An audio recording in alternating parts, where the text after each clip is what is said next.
we've got the continuing missioncations up. Now to pull up the actual official stats. Yeah, I'm good to go when you guys are. Yeah, give me a minute. Sure. I have all my things ready. All the books. Oh, okay. Move a on Cecile. Move a point from control to insight. All right. Right. Because the homebrew stats give control, daring, fitness, whereas the official book gives daring, fitness, insight. Okay. So I'll do the same thing for Sarir. Yeah. All right.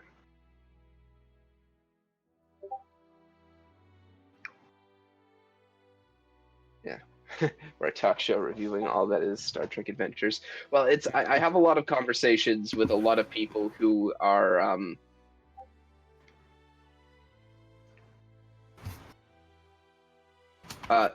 who follow the system. Yeah. You know, a really interesting bit is that they give stats for making Cardassian player characters. Huh. I could see it, especially at post Treaty of Bajor. It's like, okay, well, yeah, we're done fighting each other now. For now, anyway. Yeah, and you also had what's his name from DS9? Why am I blanking on his name? Garrick. Yeah. How the fuck did you forget Garrick? I've only watched the first episode of Deep Space Nine. That's why. I'm still watching. I've gotten to the point now where I can start watching the shows together. I've actually taken a bit of a break from watching Star Trek, just because I've been really busy. Well, you can't be a captain anymore. Sorry. You're fired. I'm taking your spot as captain. I have a hard time with Deep Space Nine. I can get I get a few episodes in, and then I have to take a long break, and then I forget what happens, so I have to go back and rewatch it, and then yeah. It's a hard show to put down and then go back to. Like the other ones, it's more episodic, so you kind of like, oh, I missed something. It's not really connected. It's fine. DS9, if you miss too much of it, you're like, what's going on? Who's that again? So I have to go back and watch it, and I'm like, oh god, I got to the same point again. I'm like, You know, the interesting thing is, I like it. I just can't. You know what race? You know what race they have as a player character race that I'm kind of interested to use, because I kind of want to make a few NPCs from this race. The Grazerites. I'm not sure about those. What are they? They're kind of these.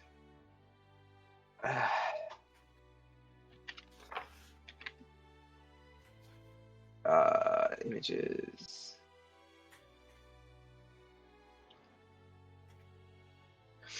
They look. Where's the? They look like this. Mm-hmm. Oh, those guys. Oh yeah. Yeah, I've seen those a lot, and I'm like, what are those? And I know nothing about them. Well, President of the Federation during the Dominion War. Yeah, Really? Yeah, that's the exact picture. That's the image. Yeah. Yeah. Okay. I see them everywhere, but I don't know anything about them. The Grazerites are a peaceful people whose homeworld Grazer is one of the harsher examples of the far ends of the planetary M classification. The main continents are predominantly covered by extensive mountain ranges that reach as far as 10 kilometers above sea level. The Grazerites' evolutionary development has incorporated not only traditional humanoid traits, but also those of Bovidae, giving them goat-like physical. Oh, are we starting?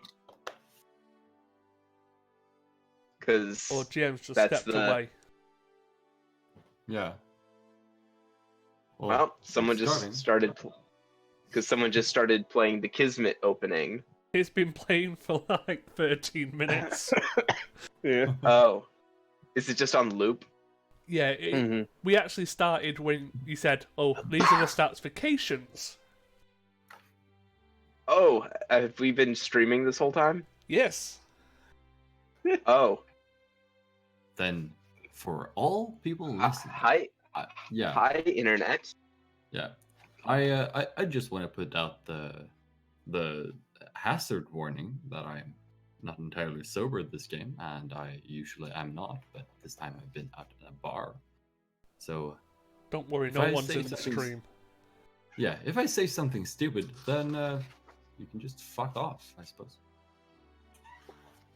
Mm. Effort's laughing.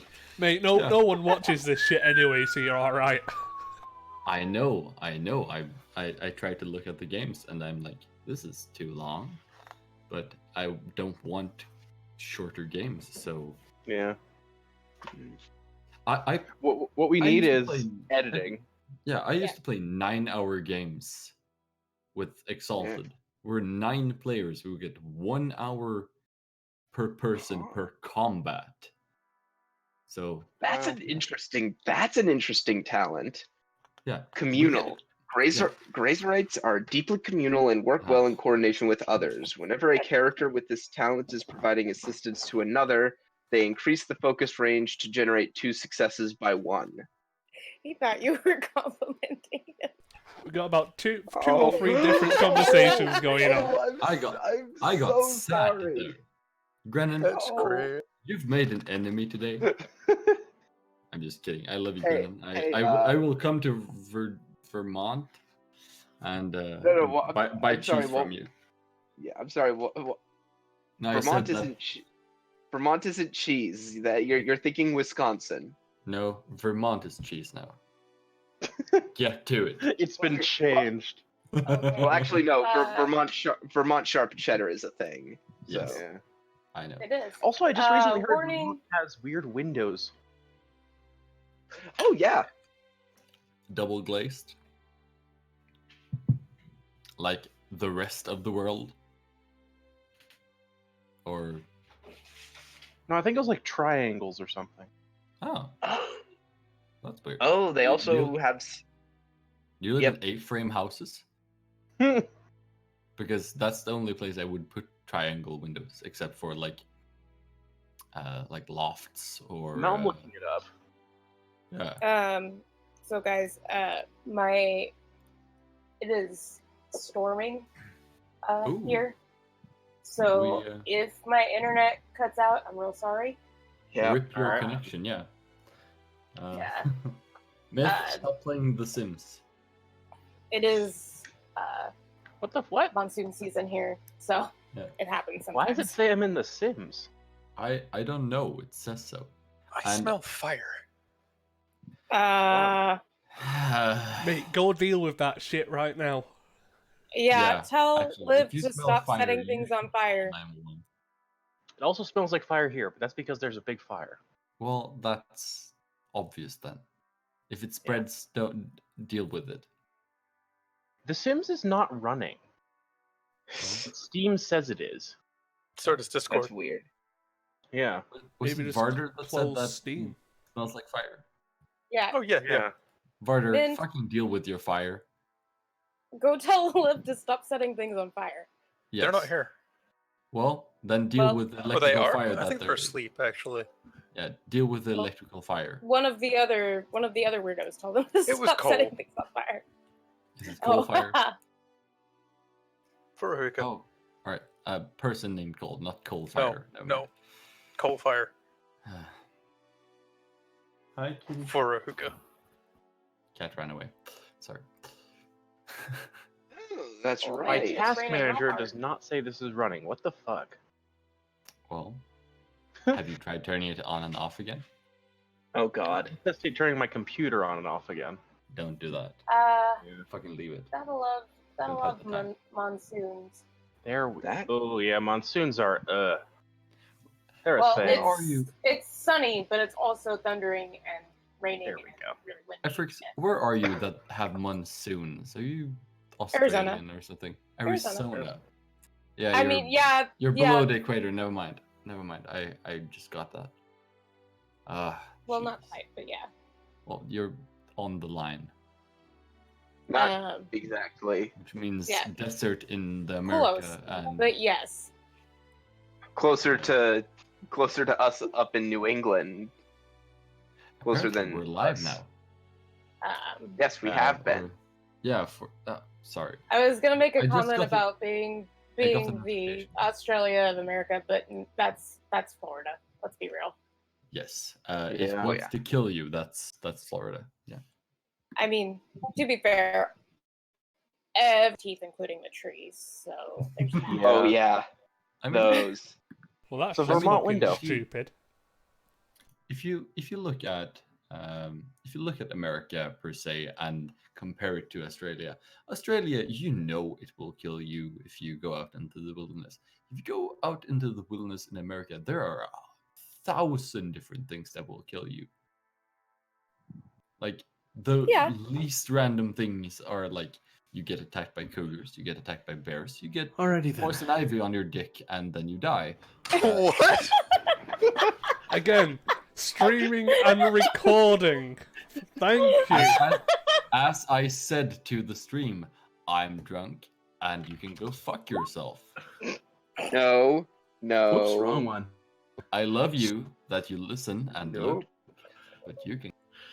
So how is everybody? Everyone doing great? Yeah, we're doing pretty good, I think. Drunk hijack I very think we much. need to start playing now. Yeah, Oh no, I want to talk about toasty. Kiki some more. Let's start with that. No, I'm okay. No. I'm rehydrating. It's fine. I mean, we could talk about why Adler or what Adler sees in the captain. Adler. But I am ready when you guys are. I got my stuff here settled. Yeah, I got all my things set up, so I'm I gonna warned need the to go back others, from and get Joan, but wait for my house is in the middle of a monsoon right now, so if I Oh, God. randomly drop out, it's because my power went out. Or the water is above your head, which doesn't take much. It usually doesn't rain that much. That's what generators are for? No. Okay, so are we ready Ooh, to begin? It's raining sideways. So So shall was I that. begin? At your leisure, Captain, please. Thank That's you. what the window so far, I suppose. If it's raining sideways. Aran. Shh. Captain's log. Stardate 54121.4. The USS Kismet is returned to Starbase 27 after being recovered from its mission to Omicron Ceti 4. We're being recalled on advisory of Rear Admiral Ludwinger. Apparently, Vice Admiral Ruthger has put my name forward for some potential reassignment. I don't have too many of the details, but I've been told I'll get more information when I arrive at Starbase. Now, as much as I hope that this return to Starbase will be mostly uneventful, given the state that I left it in, I highly doubt that's going to be the case. I fear that I'm in for a very long day. End log.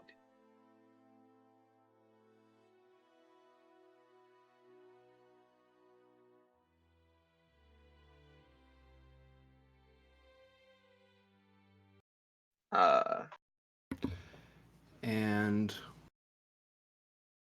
we will be cutting into the office of the Vice Admiral. They won't be meeting with Captain Grennan quite yet. He's meeting with someone else. Uh-oh. Clearly, as Adler. Adler. Nope, wrong. She's actually Starfleet intelligence. She's fuck with us the entire time.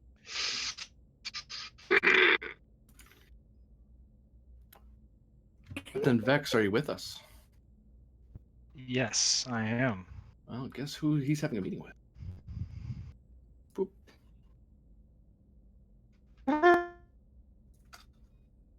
Actually, he's not even living there. He's somewhere else.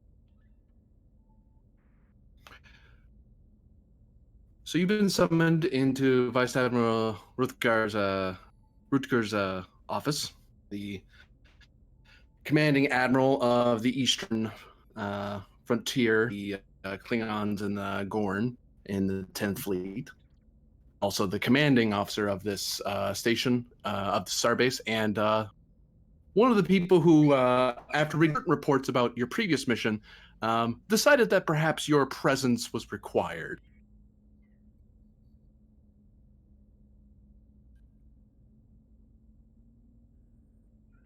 Very well.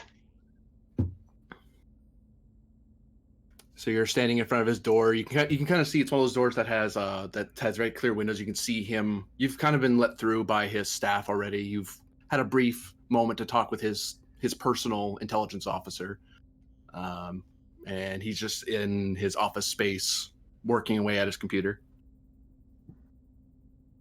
She chimes the door. He looks up briefly and waves you in. Admiral? Captain Vex. He stands up and reaches for your hand to shake. She returns the shake.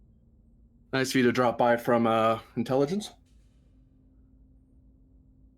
It's been a busy month, Admiral. So I've heard. Please, sit. She takes a seat. He goes to sit down, taps his console, and you see his screen kind of go into a standby mode. Well, Captain, how much of a brief have you had on the Kismet and the Cowcat crystals? I am trying to catch up, Admiral. Considering what transpired on my previous mission, kind of takes part with what the Kismet is dealing with, from the looks of it. That was the estimation of my intelligence officer as well, and well, certain members of command, as you may have heard in the grapevine, are considering giving this Captain Grennan a special commission to investigate these Cowcat crystals and stop them from being abused, which is a noble goal, but I need to make sure he's up for it. As was Starfleet Intelligence. There was a disturbing note left behind a certain individual. Yeah, I saw the report about that. That's worrying that she's that far out. Or that deep in, I should say. I don't like the idea of some criminal being able to move around the Federation space without being curtailed. It is definitely most troubling, especially when we can't track her movements. As important as this is, we do need to take some level of discretion. The Klingon ambassador here has been after Gren's head ever since the Bimoth planetfall incident. They want a head to hang, and they couldn't get hers because they learned not that long ago that she's still around, so they're still hopping mad. So they want someone to deal with, and they want him. That's not something the Federation needs to deal with right now, given the current state of affairs. But at the same time, if he is compromised, or if any of the crew is compromised, I need to know. Understood. An additional ring is when you do your questioning of the Kismet's staff, keep your wits about you with Commander Pend. He has some connections in the Admiralty and intelligence, so he's been around in certain unofficial capacities. Clear's throat kind of tugs at his uniform a little bit. Should I be concerned?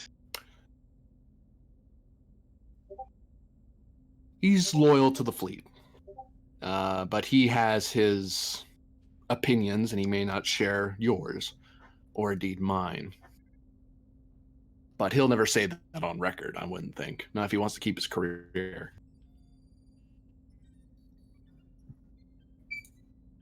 Well, people are talking.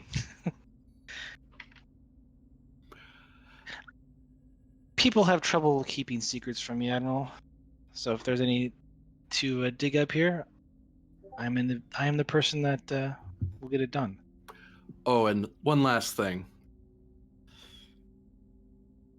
This is in addition to your current mission, or assignment, I should say.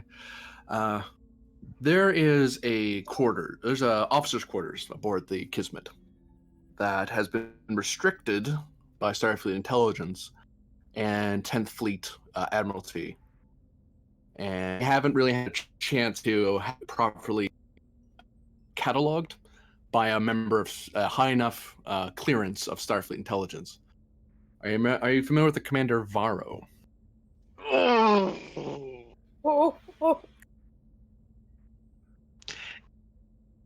His name has crossed my desk a few times. Well, here's the additional problem. He waves his hand. I know. I'm making your job easier every time I talk. Varro was the true first contact with the Calcat crystals before his demise. However, due to his unique role in the fleet, he was all his belongings were sealed and have been sealed in his quarters this entire time, even past the refit we gave it at Starbase 21. I think now is a good time as any to start getting that sorted. It may be relevant to Grennan's mission, and it may be the sort of thing he has no business knowing. And I've checked your clearance. You should be fine. And I've gotten approval from the Fleet Admiral, so you can report what is required to Starfleet Intelligence.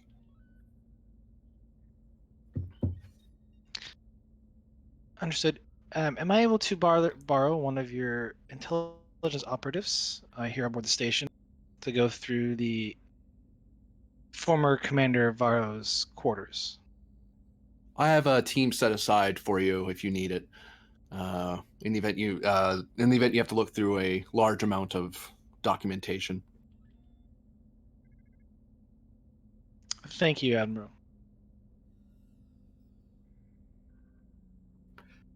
Any questions about your assignment? No, seems very clear. I am to investigate the Kismet crew, whether or not they are fit to lead this task force that the Admiralty wants to do, as well as catalog and clear out former Commander Varro's quarters. Did I miss anything? No, I wouldn't say so. Now, I do have Captain Grennan in the other room. If you want, I can bring him in and I can introduce you, unless you want to begin your investigation a little more quietly. Some of you in intelligence I know prefer to not let the investigation be open right away. I'm not too worried about that. I can introduce myself now to Captain Grennan. Very well. Bring Captain Grennan in, please.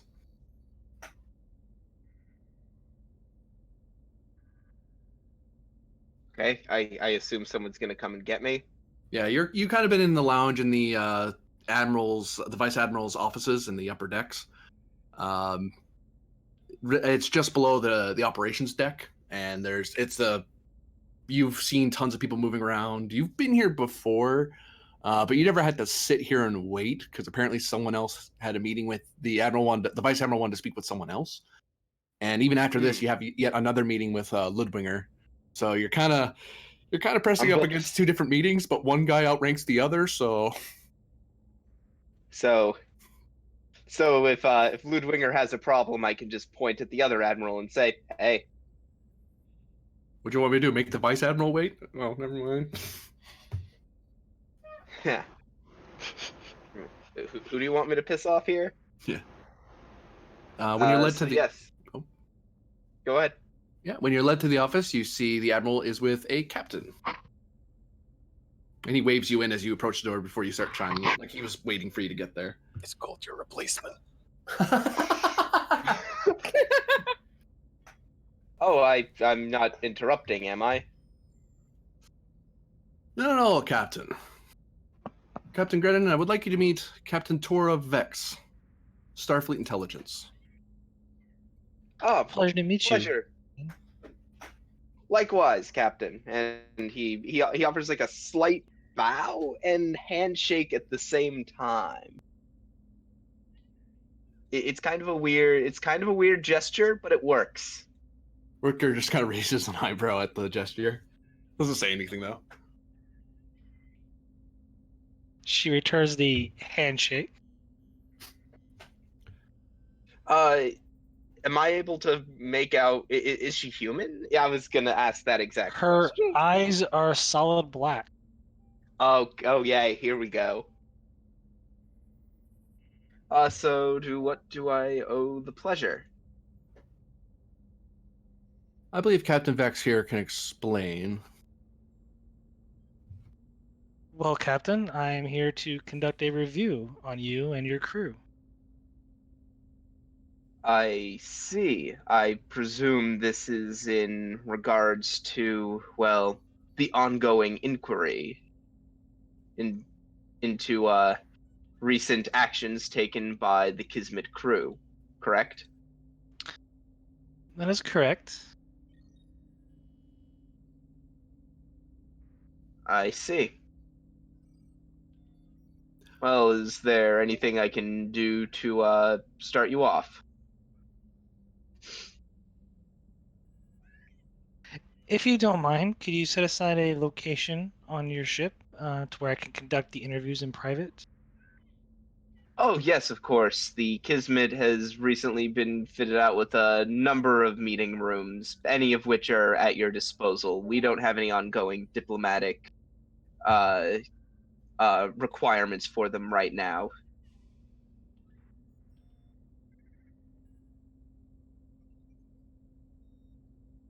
That'll be adequate. Thank you. Oh. Is there anything else you need me for, Vice Admiral? If not, I have another meeting that's, well, rather pressing. Captain Vex, do you wish to speak with the captain right away, or do you wish to set aside your other matters first? I think I will conduct the other matters first. Very well. Right. Captain Gordon, you are free to attend your meeting. I expect you to give your full and absolute cooperation with Captain Vex. Of course, I absolutely understand, And given the circumstances.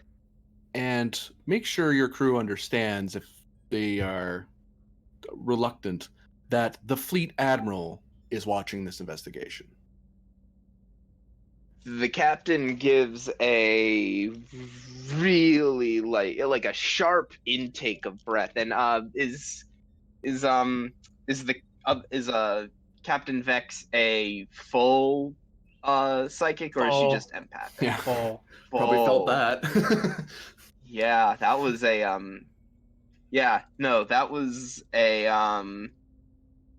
like, oh boy, this isn't gonna be fun, but okay, I get it. Good. That was the feeling that was the thought that you got off of him at that moment. Does he seem nervous? Not nervous, exasperated. Okay. Like it I guess you could say nervous, but it's you know what I mean. It's not like Anxious. like He's anxious. Why he's anxious, you don't know. Yeah. But he is anxious. Yet. No. Well, captains, you have your orders, as it were. You're both dismissed. Thank you, Vice Admiral. And the captain goes to leave. Vex just looks at Emerald. This is going to be a very interesting investigation. You have no idea, Captain. She just kind of smiles a little bit as she walks out of the office. Just send me one staff intelligence officer, not a whole team. I'll just use my own staff. It's fine. Oof. And we will cut away to Mr. Pend and Mr. Varder. What are you two up to? I assume you're together for reasons. Yes, I was with the Master Chief to talk about with the Starfleet staff to get him possibly enlisted as an officer. So you're actually probably up here, come to think of it. You'd be in the upper decks dealing with that. You're going there. You're going there. Over there's fine.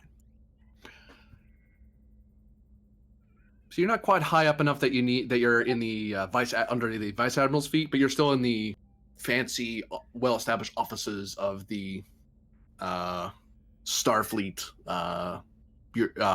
apparatus, as it were. I mean, to be fair, if I was in any fancier of a place, I know I'd be getting told off.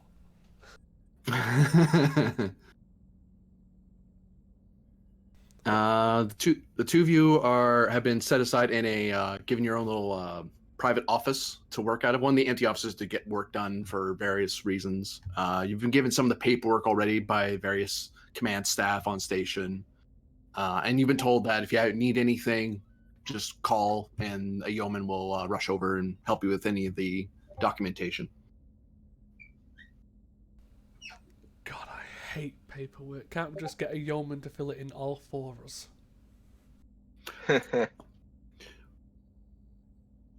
You can try. You can ask. Say, hey, I want to requisition some staff to fill this out and we can wait in here. You are a high enough officer. You could do that. No, I'll begrudgingly I'll start filling it in and going over reasons why I'm recommending the Master Chief for enlisted, such as his. Sparta just supposed to sit here and look pretty. No, you would discuss with Pend as it's happening. Yeah, Okay. You're getting your own stack of things to fill out. Oh, great. I filled out my part. There's your bit. Yeah, such as his work when Adler came aboard, his work with the crystals, his psychic links. So everything that's been happening over recent events and his performances is pretty much why he has recommended him.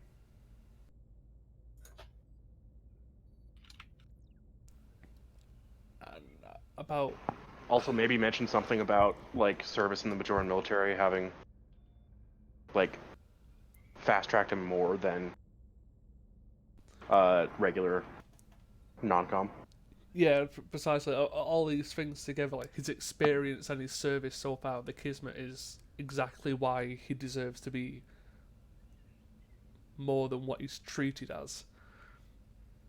I think. Not to mention, if I recall correctly, I think that there are currently talks going on in regards to ex-Bajoran militia. So I think this kind of thing goes through a bit easier. He does have the Legion of Honor as well. I think that's a good point. At some stage during the filling out the forms, Penn's just going to look at a few data pads, notice some things are coming together. He's going to call, and he is going to call a yeoman across and ask him to continue filling this out while I check into something. Varda, I'll be back as soon as I can. Aye, sir. Of course, sir. I'll be sure to help with all this, and be sure to indicate what needs your thumbprint. Understood. Where's the nearest secure terminal? You can go to junction Beta 5, just round the bend there. Perfect, thank you. Aye, sir. Master Chief? The yeoman's like an ensign or something on there. No, it's an enlisted rank. Oh shit, okay. Yeah, yeoman is. You actually yeoman outrank, is an enlisted. and you actually outrank them. That's a first. Your character probably ran into yeomen here or there. Usually, you don't have a ton of them on a starship. You have, Yeah. but there's a lot of them on a starbase because you need lots of people just dealing For with all the the administrative. admirals, yeah.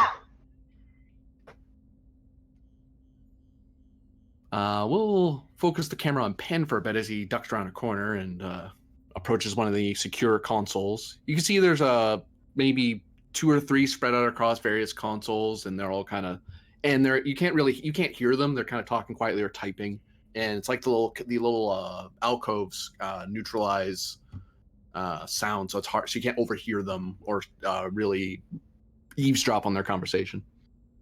Or work, for that matter. Unless you're like right at their shoulder, at which point they're going to notice you're standing there. Is there any way I can guarantee this terminal is actually secure? Yeah, you can enter in a code into it, and that can create a blind, like a physical blind will extend away from the alcove and surround the console, and that can only be overridden. Enter the cone of silence. Yeah, so I'm not going to put in my Starfleet code. I'm going to put in the intelligence code. I wonder how many people got that. I did. Give me presence security difficulty 1. So sorry, not presence. What am I talking about? Control security difficulty 1. Poker face, because I don't want people knowing what I'm doing. Sure, I'll give it that to you. I'm just entering a normal code. What? Nothing sketchy over here. Gonna spend my determination because I need this to happen. Oh dear. Oh, the luck begins. Yeah, so yeah, always has a backup plan for determination. Oh, that code's out of date. Oh, right, they changed them. Right. So yeah, I'll try that again.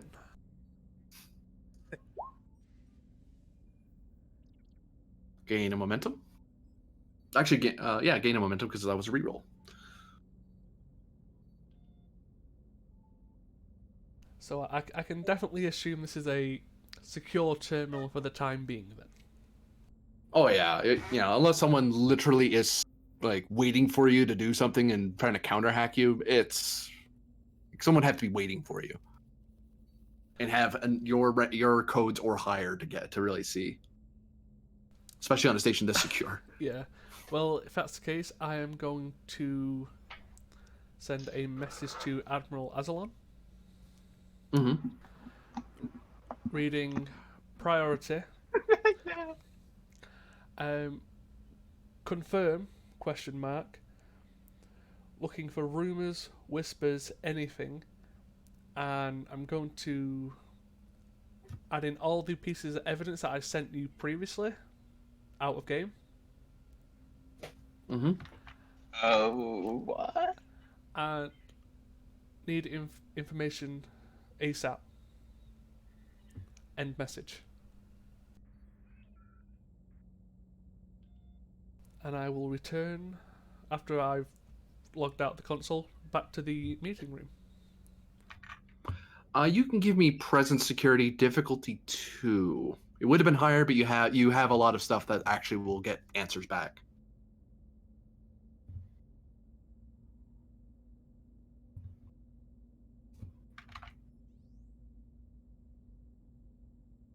Just say, can I get away with poker face or composure?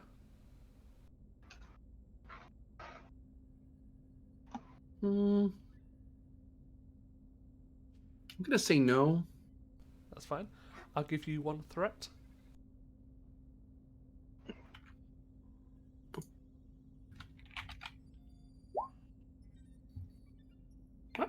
Get yourself another momentum. You get a message received. We'll contact shortly. Perfect. Now back to filling in forms. Yay! Oh, GM, I got a thing for you. Just because I noticed you used the big you're using the big space dock for the, like is this supposed to be like a super humongous Earth space dock type spaceport? Yeah. Because it's one of the major admiral points that along the border. Oh, okay. Now, whether the other star bases in this region are the same, I don't know. Yeah, because I have a smaller one for you if you want to use it at any point. Send me the picture of that. I might use it for a different starbase. If Windows Explorer would stop like crashing on me, that'd be great. Now feel free to do a little more RP between yourselves, of course, Pen and Barter, as Pen returns. But you have an extended task that's basically going to be getting this sorted out to the satisfaction of Starfleet Command. There's no real time limit. It's just that every time you roll, I'm going to be cutting away to someone else. And if you haven't done it yet, the next time I come back to you, you're still there, filling out yet more forms. Extended task. This be like paperwork. The worst possible role for Barter as well? Yeah, I mean, it makes sense. Oh my god! This enlisted guy who's 30-something years old, never really done paperwork for the longest period of time during that. Extended task paperwork. Reason's good. Con, not so much. What's your reason? Oh, wow. My reason's 10. Oh, that's so funny. Like, I actually have a pretty good reason. I can spend a momentum. My con's 2. I can spend a momentum and give you 5 con. Momentum for paperwork, Pen giving him guidelines. Hey, no, that's wrong. Wrong form. The other one. Yep. You feel in that one, you're gonna get a free jacket. Yeah, fuck for it. a difficulty 3. No. You see, you want to get the free toaster. Oh fuck! And this is a complication anyway. Ha ha ha ha. Oh, I've what? got the bone net still. It's a mental task, not a physical task. I mean, you're filling things out with your hands. Oh, I don't think Command's really measuring his dexterity. Uh-huh.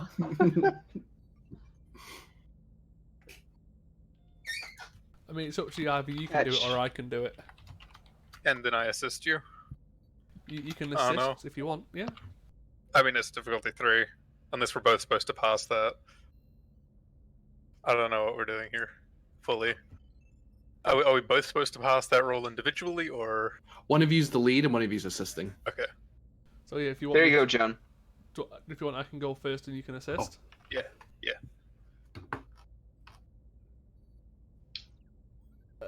Unfortunately, I don't think I've got a focus unless composure works, which I very much doubt. No. I don't have one either unless survival counts for getting through paperwork. No. If you don't mind, I'll spend a momentum for a 3rd dice.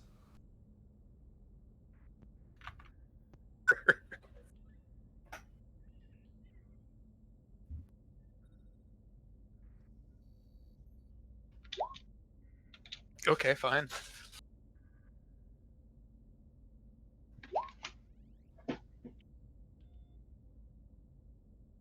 Thank God I was a former con officer. Yeah, really. And give me 7 challenge dice. See how much work you got done.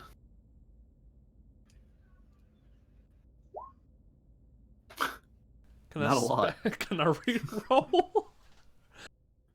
Jesus. I mean, we got 4 done, didn't we?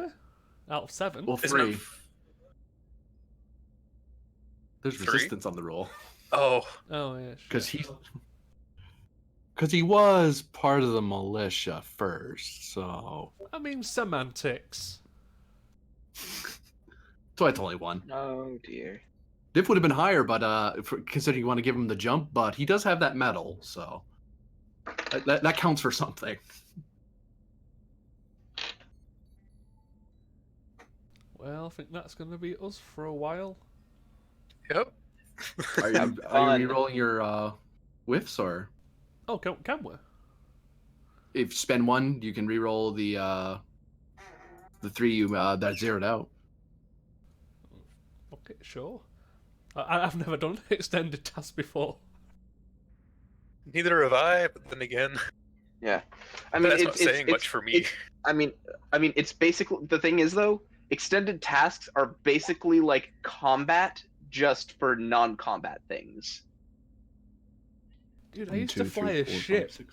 It's a case of roll 4 times, and usually that's all you do.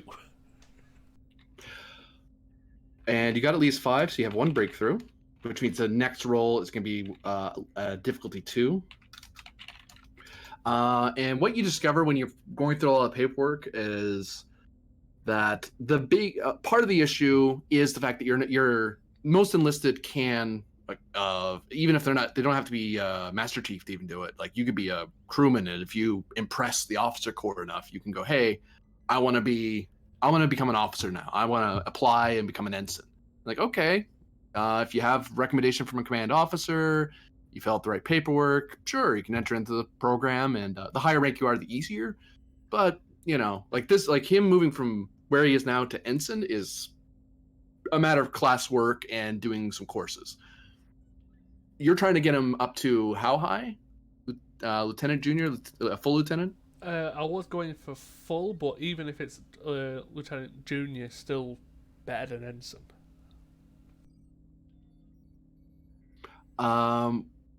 You can put him in for lieutenant, a full lieutenancy, because he's served for long. He's of a high enough enlisted rank that it's not a matter of seniority. But you're running into, so that's one part of it. That's one part why this is hard. The second part you're running into, though, is that there's a lot of questions that Pend, you catch on, and Varda probably doesn't right away, that there's some extra questions in there that aren't really required for the candidacy course. It's not something you've ever had to do when you entered the academy. You've never heard of enlisted having to fill out this part. And you clue in from your past, these are intelligence questions. So his file's probably under review and already has been under review before you even started filling out forms. But he can't, if he wants to get the promotion, he can't not fill them out. But a lot of them stuff like, have you currently ever spoken with a changeling for an extended period of time?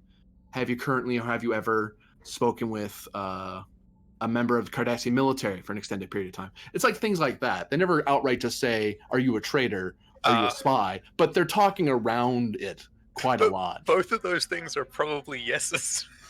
Yeah, I think I would have said to Varda, no, don't answer truthfully on them. It's like, these are the chief of security on Deep Space Nine was a changeling. Yeah, I'm sorry, Commander. Commander, did you just tell your security officer to lie on official Starfleet document? Fuck you, you're not there. See, no. I mean, one is like, yeah. I mean, maybe you could like put a little note. See, Deep Space Nine security chief. Yeah. Yes, Odo. Yeah, but I don't know. And then check records. Okay, he wasn't Deep Space Nine. That makes sense. Yeah. Yeah, because I think it'd be more problematic if you just say no. And I was like, yeah, because then they checked the records, and I was like, he was on Deep Space Nine. Yeah, but I think I would have said, try and put it. Don't just admit to say being a traitor or. Shit Are like you that. a traitor? Yeah. No. So no question mark. We're being asked intelligence questions. Just be wary of what you put down or how you put it down. Right. So when it says Cardassian soldier, I should say yes before we shot him. I mean, if that's what you want to go for, but sure.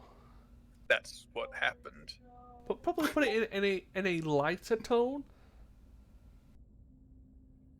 The occupation wasn't very light. Come on, I'm working with fucking lemons here. Help me out, Varda. How do I lighten that? I performed military actions suitable for the situation. Okay, that does sound more professional, yeah. Come on, man, help me. Come on, you're right. You're writing a resume, guys. This is the guy who's never had to write one in his life. or to the guy that's put around. The biggest issue with Butter, never actually formally educated the militia. Oh. And Starfleet training, I guess. And from there, we're going to cut over to Efrix. I don't think she's here right now. Uh-oh. Oh. Yes! Okay, we'll look at the Efrix. rain gutter. It looks like she said she was going to step away for a second.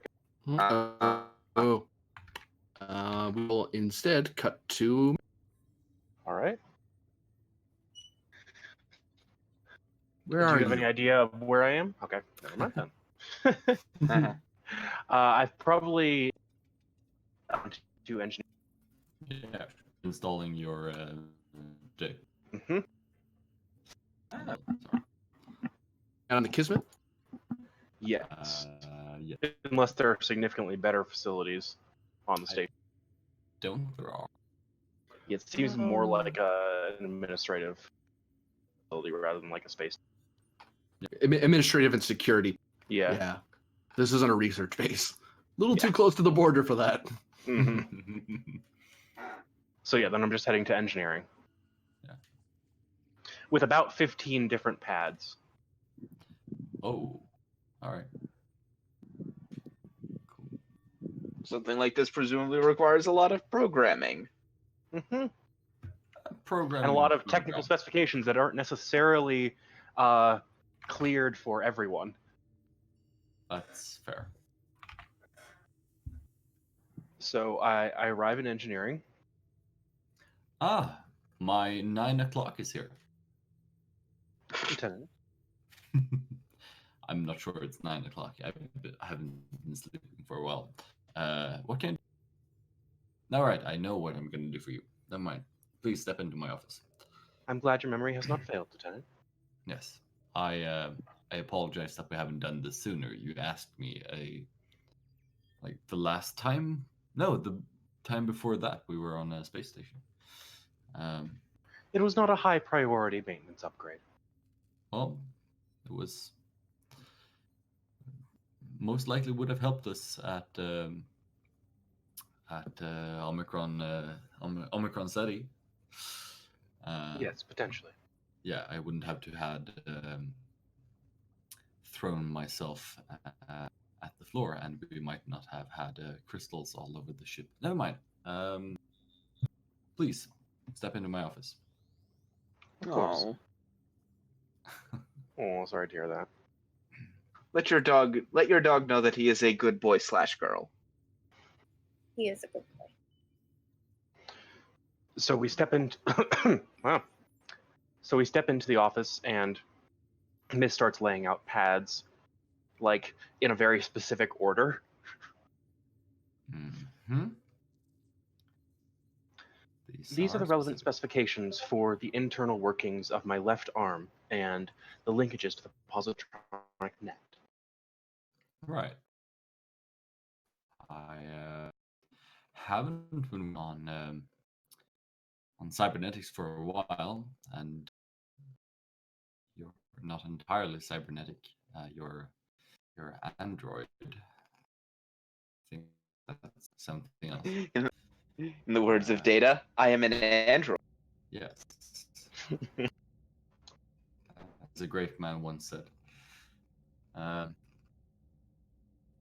I think we could figure this out together. I'm not sure I could or should put you in as it would. I can shut off the sensory stimulation to my arm.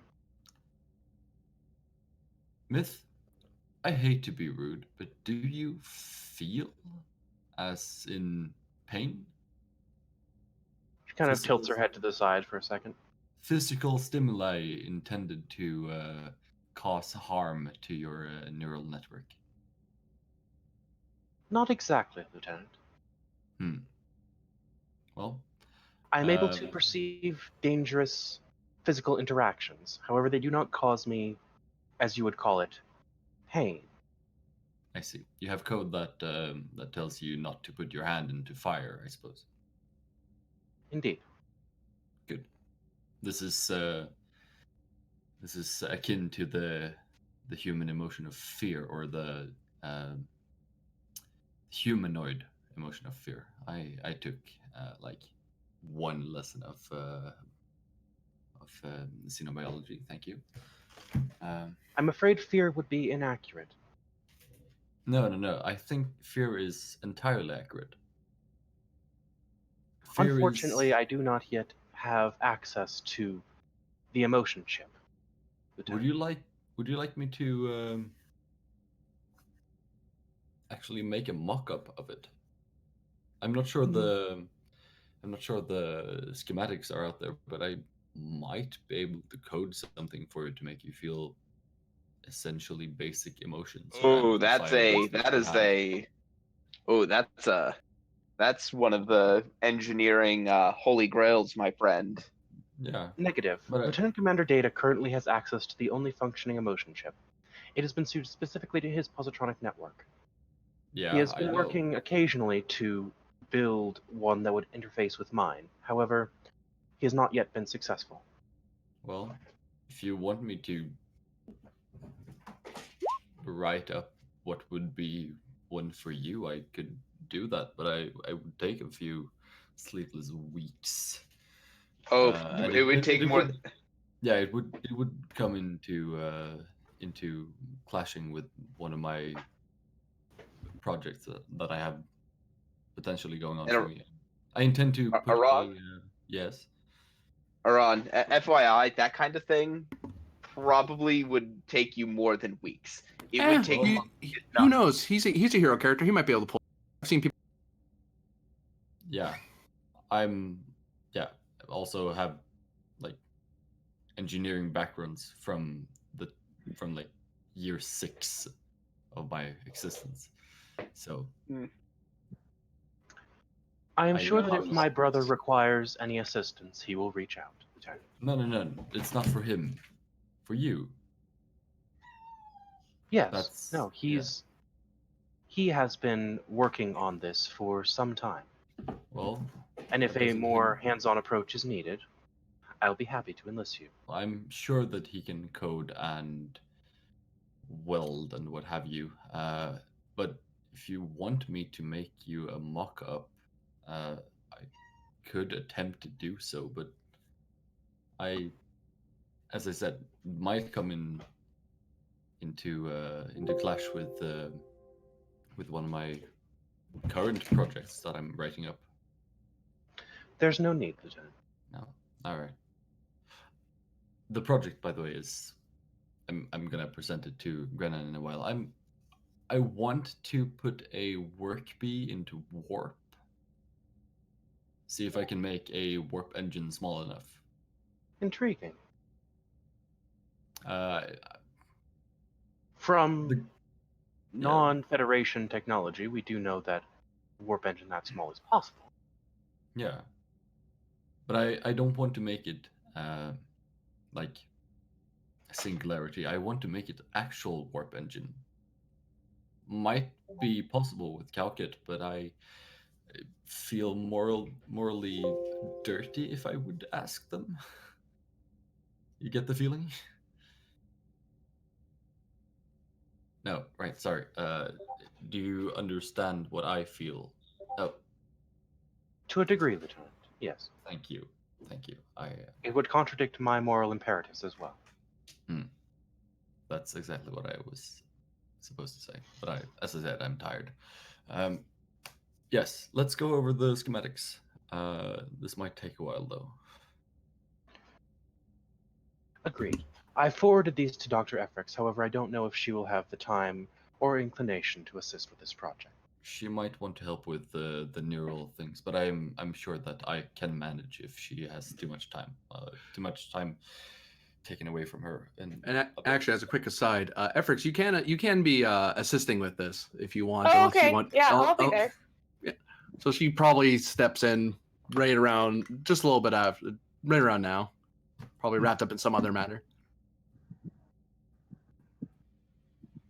You hear calls of Lieutenant Commander as various other junior officers see her entering the engineering bay.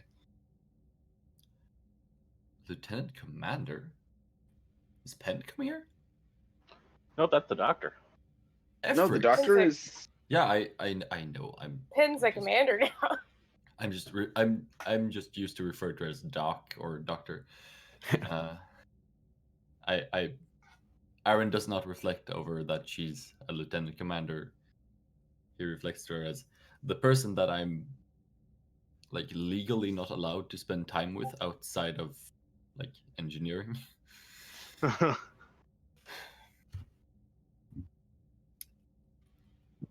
Doctor. Welcome to our little study group. Grab a pad and we'll get right to it, I suppose. I suggest this one on the Positronic network. Okay, I'll pull up It's a good read. schematics for. I assume I probably already have like my own data on myths. Myths. Neural network. Yes, if anyone on the ship has access to information on the neural network, it would be the doctor. Yeah, because you're a crew member and the doctor needs to know these things. And because of weird bureaucracy, it does still fall under medical. Yep. Which means that I actually do medical work currently, which technically for me is illegal according to Starfleet regulations. There's an exception in the books about androids. It's a small footnote somewhere, but you know. Yeah, and by legal definition, during that court case against Data, I think it actually annuls itself. So, you know. I'll actually create a complication here. Thanks for the idea. Yeah, by regulation and ethics, you kind of were. The reason you were kind of late was because you were checking over the Android rights and and sentient AI rights and so on. And well, you found a bit where, given the nature of what's being done to Myth as a sort of what amounts to a surgical implant that augments her ability, it's fallen very heavily into the Starfleet Medical's authority rather than Starfleet Corps of Engineer.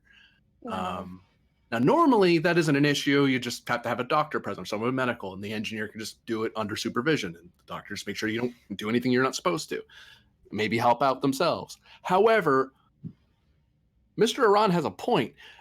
He specifically can't do medical work. He's restricted by order. So he can't be the lead on this role. And you just found that, and you came in with this wonderful news, and you haven't figured out a way to get around that problem yet.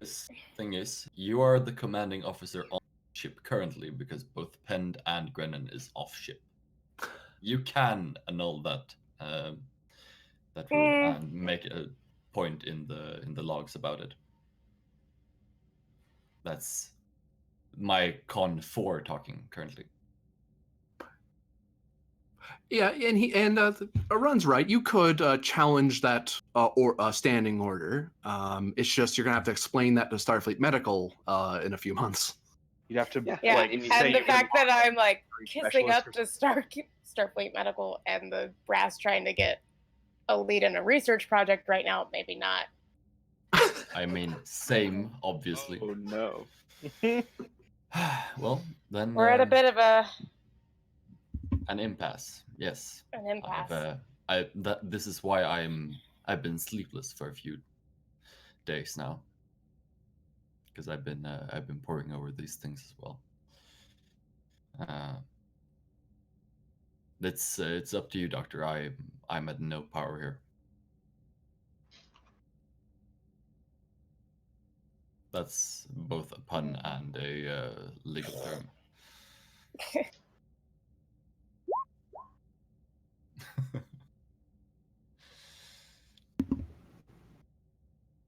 Woo, So you're looking at. I have a thing about doing no harm, so that's not gonna happen. Then I suppose that you. I mean, you could use your. Oh, I'm a doctor, not a. Yeah. I could. Yeah, I'm a doctor, not. Yeah, doctor, not an engineer. You could use that for your report later as well. I'm a doctor, not a lawyer. My control isn't super good, but my medicine is. Yeah. You could try to wing it and do daring instead. Oh, because that's better. Listen, my daring is better than it used to be. Yeah, this is true. But it's still below 10, I suppose. And thankfully, both Myth and Iran can assist. Yeah. Yeah. So it may be possible that we could still pull this off, but I think the real question is, how do you feel about it, Myth? Yeah, it's up to Myth to ask if she wants to operate on her. Mm-hmm. Yeah, the one that has saved her life many times and is a trained engineer, or a physician that tends to like biomass. I'm not saying this. I'm just pointing this out to Myth. Wow. Coward. Mm-hmm. Wow. What's Everett's gonna do? Punch you? Oh wait. Yeah. Do you have security over 2? No, but I did manage to like crit the one time I hit someone. She's a doctor, not a boxer. Thud. Wait, no, I used it. No. Oh no. That's a whole other report that a medical officer kicked Aaron's ass, and you would probably get away with it. Yeah. So you're looking at you have the same issue as Penn and Varder. There is no hard time limit. It's just a matter of the longer you take. When I cut away, it'll be. Yeah. All right. I can do this in one roll. I'm just saying. I don't have cybernetics as a thing, but I know reverse engineering, and I also have read the manual. It's fine. Yes. I literally brought down the manual. I'm very grateful. Too bad you don't have momentum to make that a thing. Don't we? No, you're out. No, You'd have to give me threat to activate it. It's a value. The value, not the talent. Yeah. Never mind. Yeah, I had the talent, bold engineering, or testing a theory, and I thought you had the manual compliance. Yeah. Yeah, that's what I was thinking of. Yeah. Yeah, I think. Yeah, I know, and there's an engineer in the fleet somewhere that does have it. Oh, he does. I just forgot that he wasn't using it. I thought that's what he was saying. I was like, you can't spend for it. Oh, you have the value that sounds like it. Right. I keep forgetting that. I'm sorry. I should have. But I think it's a good value because I've used it a lot of times. Mm-hmm. But back to Myth. Yes. Myth refuses. The responsibility of choosing your doctor should be up to you. However, the legality precludes me from allowing Lieutenant Iran. Correct. Ron does make a good point. I am the commanding officer. I could order him. And then it would be on me. And I'll actually hang a little bit more on that. As the CMO, as this is a medical issue, even if the captain and Penn disagreed, you're the medical CMO. So it's like, no, I'm authorizing it. You can. I'm the one that's entered just the medical. I think actually you outrank like admiralty in these matters to a degree. To a degree. Yeah, technically. That's why they usually have their own CMO. That can be a valid argument in our favor if you feel more comfortable with. You actually have 2 layers of protection right now, being that you're currently the commanding officer on the Kismet, and you're also the medical officer. Mm-hmm. Now, if you were doing this on Starbase, you'd have a different problem entirely. Yeah. Hi, kitty. I believe we should So- proceed as planned.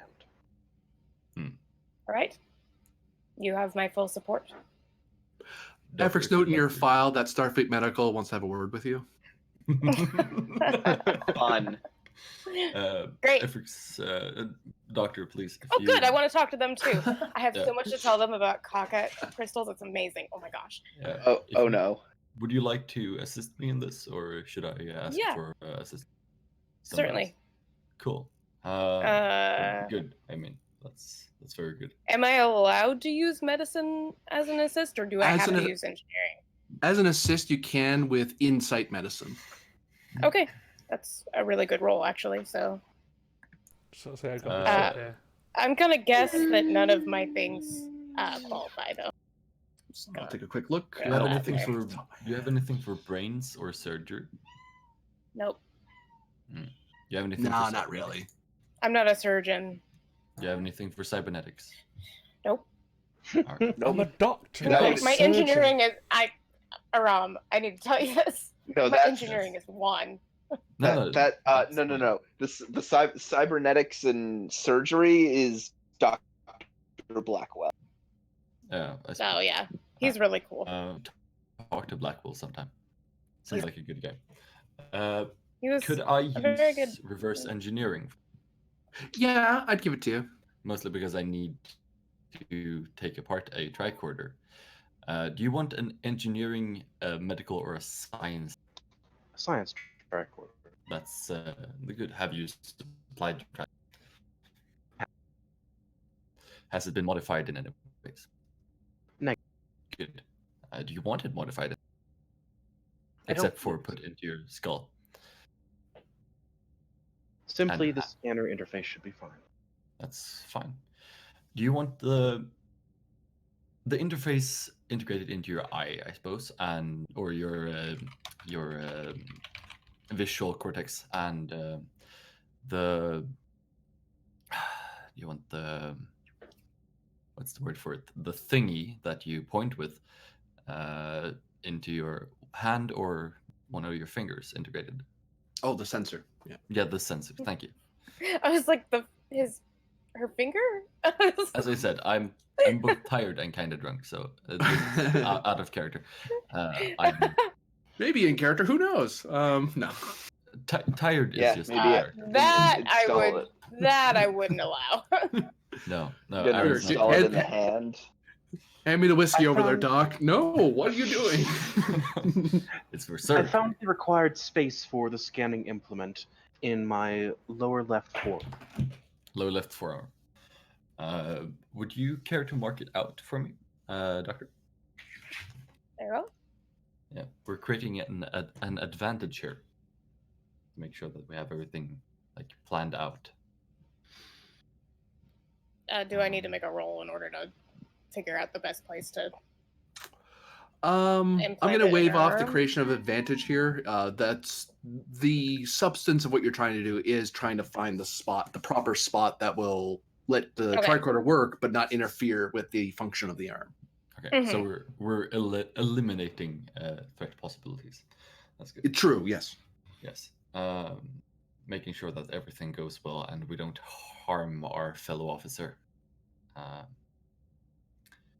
Well, then I don't think there's anything more to it. Control engineering with a focus of reverse engineering. Correct. You said There's you were the- going to block off your sensors to that area for now. Yes, please. I will dull them. And complication range 2, you're staring at difficulty. All right. Ooh. And you said the Um, ship is assisting, right? Yes. Yeah, I've got it set up. Cool.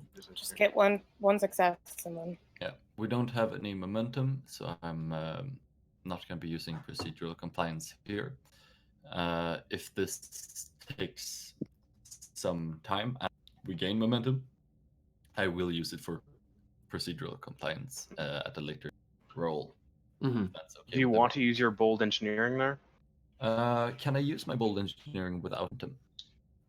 Yeah, you, Well, you, you, spend, You give them. you give threat, the GM yeah. threat. Yeah. Yeah. In fact, you can't spend momentum to re-roll for engineering. It's only threat that bold engineering does. Yeah. Yeah. No, the thing was the procedural compliance. It takes Right, no. momentum to activate. No, that takes momentum. Yes, Yeah. that's what that was news. That's what news said. Yeah. And on certain yeah, occasions, threat can be used to replace momentum, but that's usually on GM discretion. You can use your value too, if you feel nervous about it. I don't think that we're doing bold engineering here. We're doing Yeah, cautious, we're being and careful. I don't have Yeah.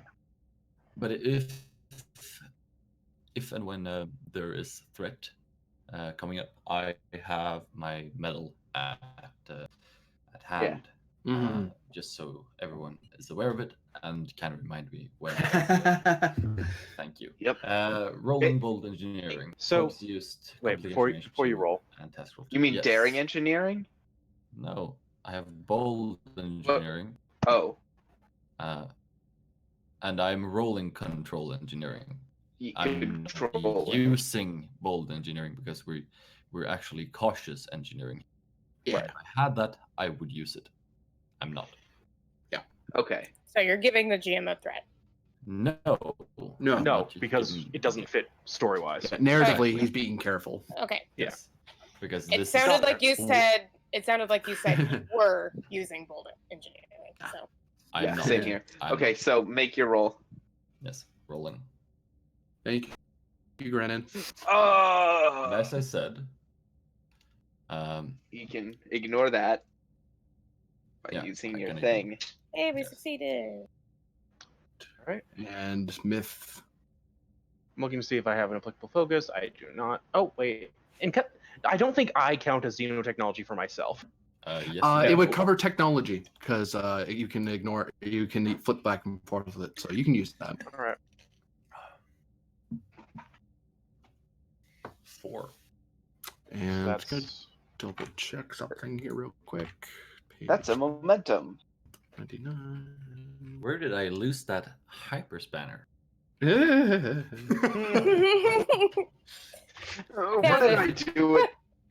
What did I do with that lancet? Yeah, if you hear that rattling somewhere, I'd like that back, please. Ooh. So, yeah, that Well, he was gonna do away with it with his medal. Yeah, I have a medal that says something about I can. Here's the problem.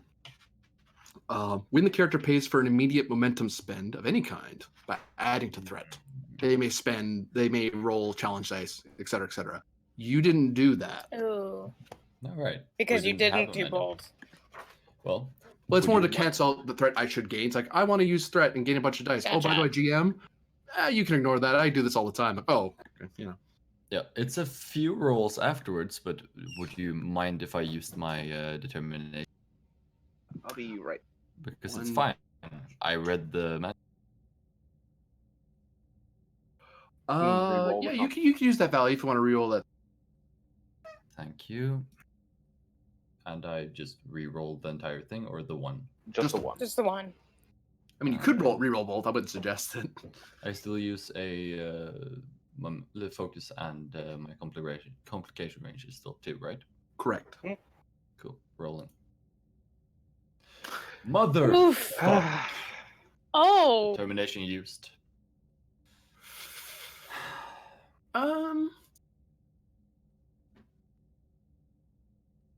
Well, I mean, we did succeed. Now we have a momentum, so. That's true. It's only one. Well, if you're gonna kill Myth, then now's the time to do it. The complication is that it's I know what to do because it's an extended roll. I'm gonna increase resistance. It's like his system is kind of fighting what you're doing. All right. So you can roll 6 challenge dice. All right. 6 challenge Knowledge dice. It's 6 enter roll. Oh, good grief. Oh gosh. Wait, for one momentum, you could reroll 3 of those fails. Well, it's 3 fails, so may I? Yeah. 3 enter roll. Oh well.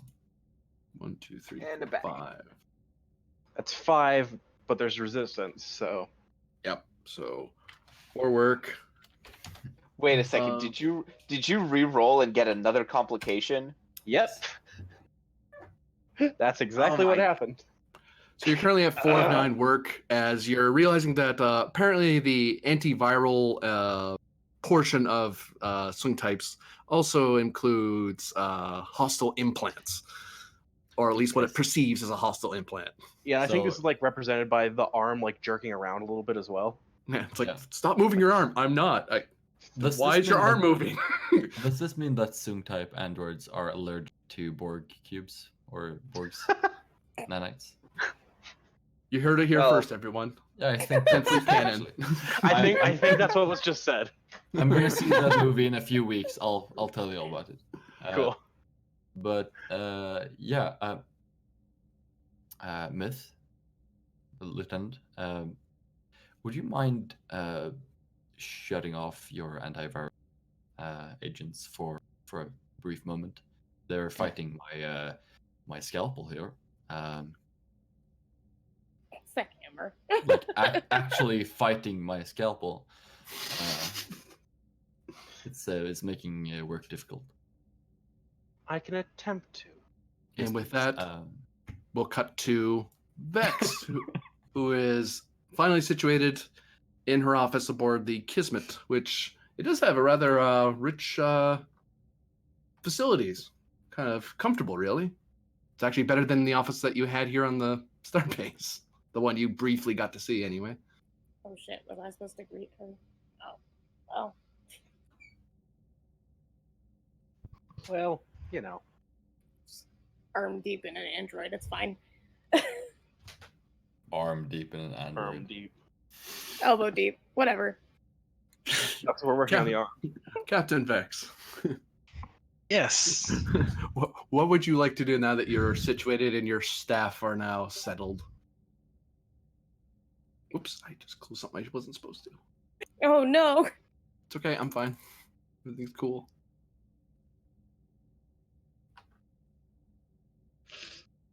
Oh dear.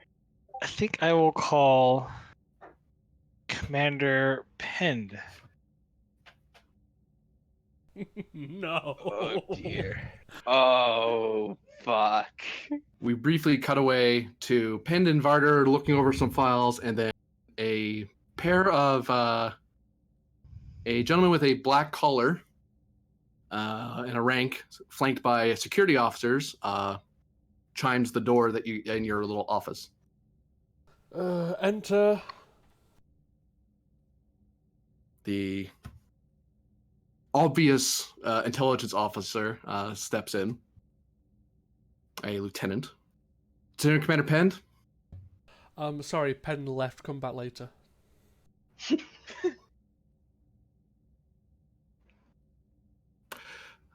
He holds out a pad to you. You've been summoned to the Kismet for inquiry with Captain Vex. We're here to escort you.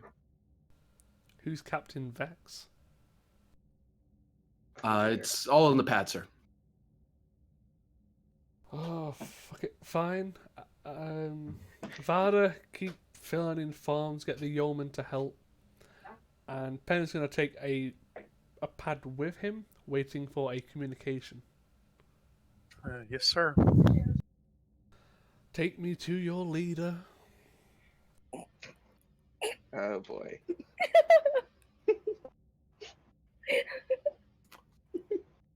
Vex, you don't have to wait very long, as the Starbase personnel are rather quick to fetch Pend. As Pend, you are brought into one of the diplomatic suites that have been set aside, and it looks like a full working office that's been here for like weeks.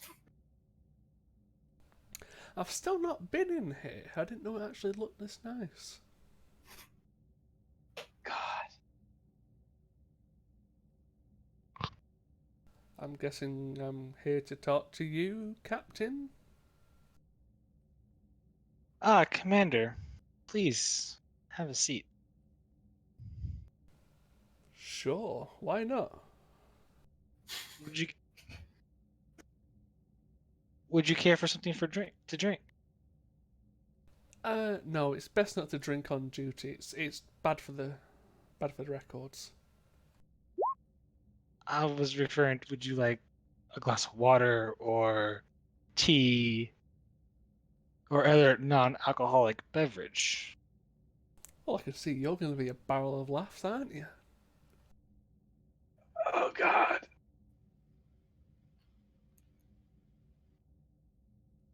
I assume I'm in trouble some way, shape, or form.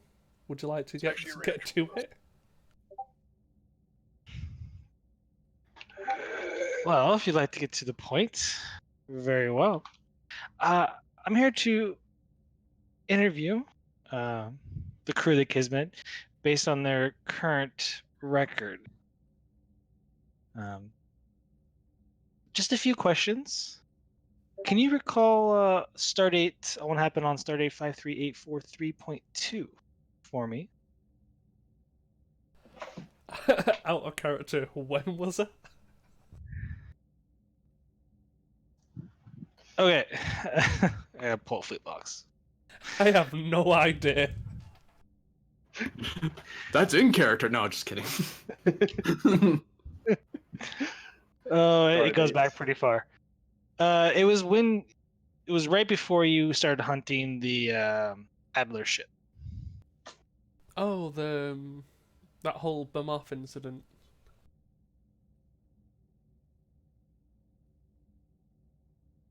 Or do you mean just before that?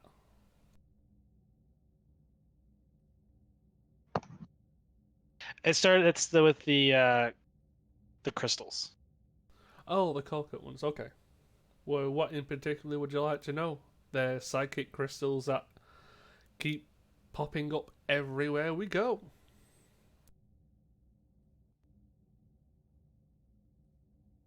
Indeed. My question for you is,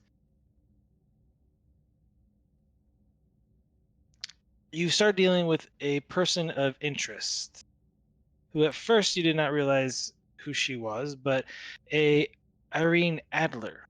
Oh, the crazy bitch who keeps showing up everywhere we go. Uh-oh.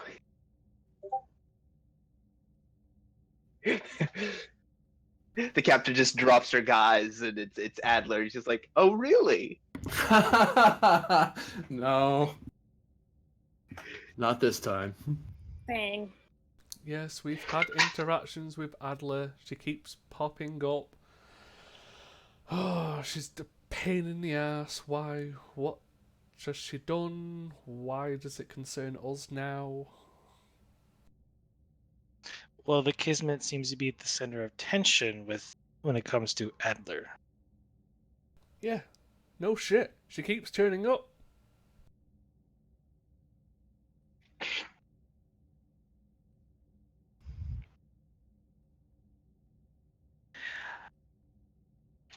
On Stardate 53853.1, you attempted to pursue Miss Adler in the SS. I should have wrote that down. Tora. Tara? Talra? Tora. SS Talra? Oh. Tora. Think Taurus. The SS Tora. The ship was destroyed, correct? Yes, we had a misfire, and a torpedo just blew it out of space. We recently had, just before that, a mind-controlled tactical officer who was attacking the captain and other people in the brig. So we assume he was messing with systems.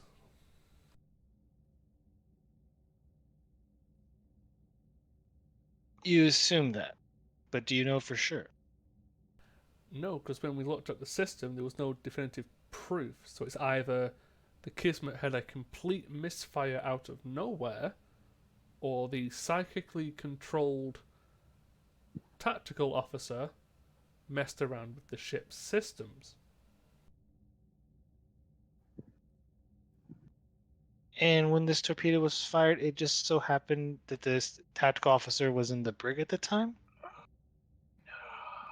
I mean, you have heard of setting up programs to activate at later times, under certain conditions.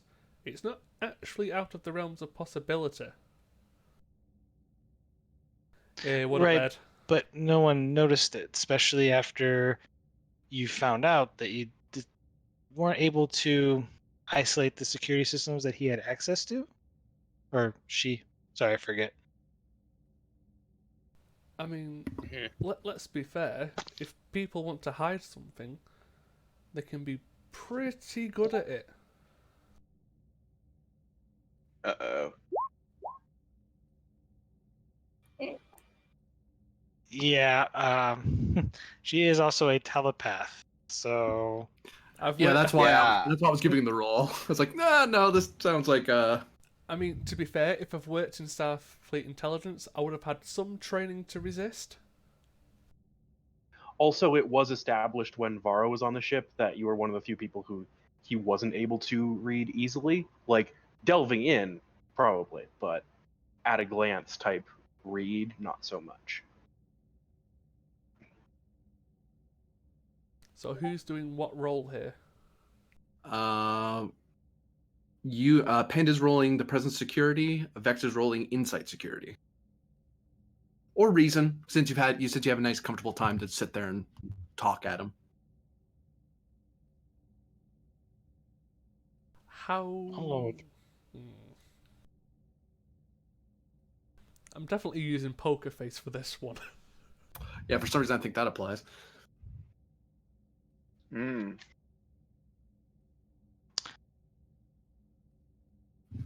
Composure for... No, I don't think that would work.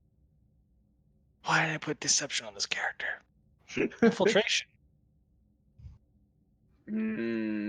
I don't think so. Actually, you know Probably not. what? Yeah, you have deception.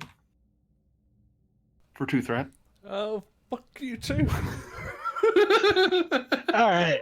Wait a second. Wait. Are you... Oh, okay, you're... I did technically... by the GM. I did technically play the character last time. I did get a normal milestone, and I could probably use that. Did the GM spend threat, or did the captain just give the GM threat? Oh no, I spent 2. The GM spent threat. Yeah. Okay, I'm okay with that. Oh, fuck you too.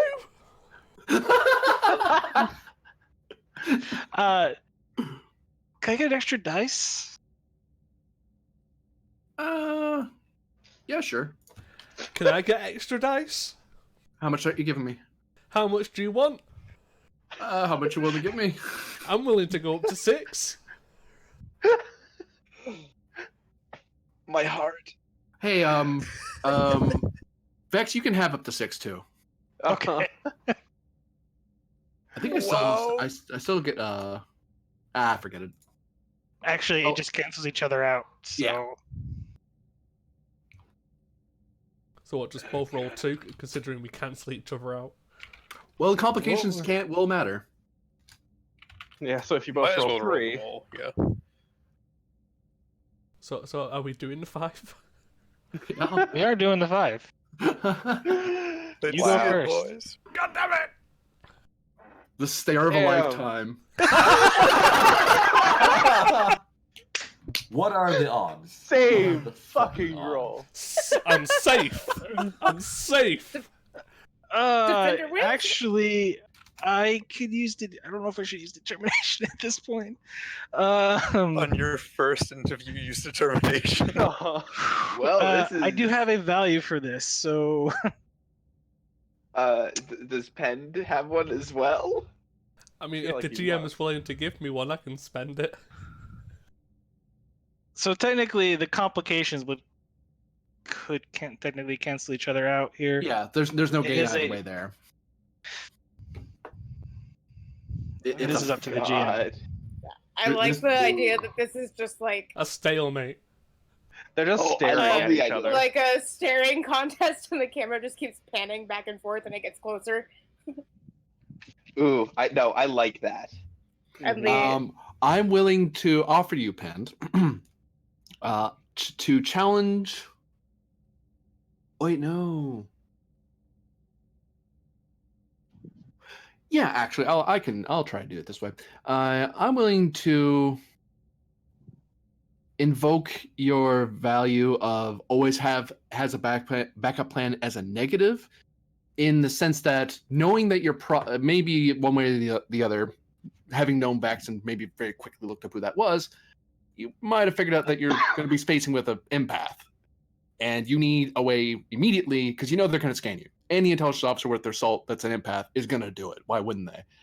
But you could have, if you want, injected yourself with a drug that makes you especially resistant.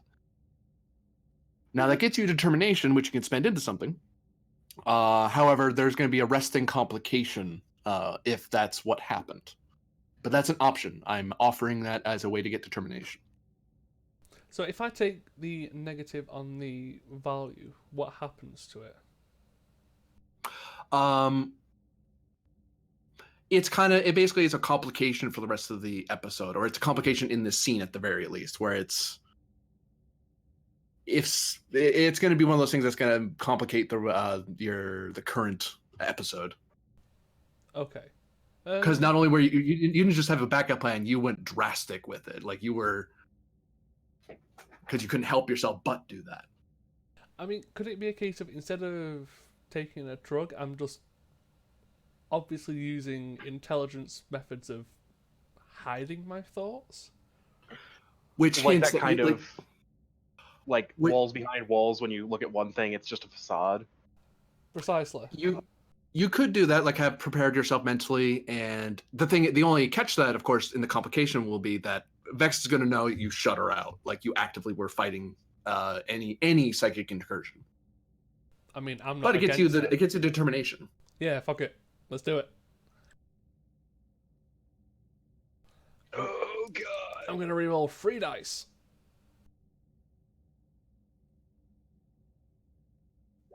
I beat him by 1. Vex, do you wish to do anything? Because I don't have enough threat to get you to reroll stuff. Oh god. But bare minimum, you're gonna sense that because of what he did, you're gonna sense that he's using Starfleet intelligence methods to resist psychic reading. That's just a sign of omission in my case, so we're good with that. Commander Ped is currently hiding information relevant to case matter on Stardate 53853.1. Noted. Oh dear. So there's a solid almost 5 minutes of the two characters just staring at each other for a second, and then it's you're not getting anything out of them from that avenue. Did you enjoy trying to read my mind, Captain?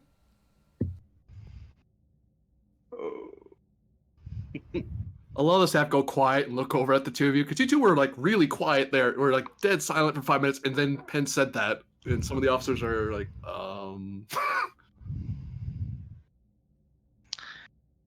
I don't know whether to be disturbed or applaud you for your initiative, Commander. I'm just not a big fan of people trying to read my mind. I'm not actively trying to read your mind, Commander. However, you are attempting to deceive me, which, just let you know, I mean, secrets have a way of coming out. True, but there's also a difference between deceiving and an omission of truth and lying. It's kind of up to you to figure out which it is. A few of the officers give Penn a dirty look. A couple others were like, he's right. So you can assume anything you like, but without evidence, good luck with that. Wow.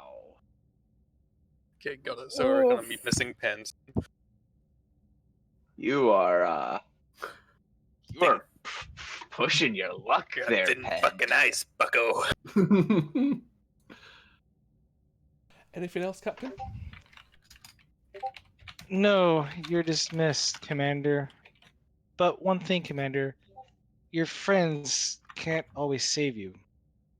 You're dismissed. Well, I hope we can do this again sometime. And I'll leave. Pen just muttering to himself in the hallway. Pleasant young woman. Oh, Varro is rolling over in his grave. Oh yeah, it's great. I love it. As a quick, before I switch around, where's Penn going after that meeting?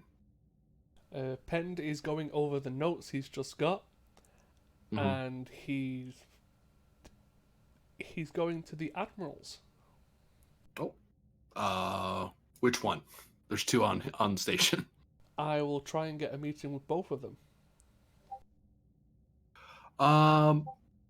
Give me presence plus con. If you get one hit, you can get Ludwinger. If you get two, you can get the Vice Admiral. Well, don't forget, I was going to be having a meeting with Ludwinger.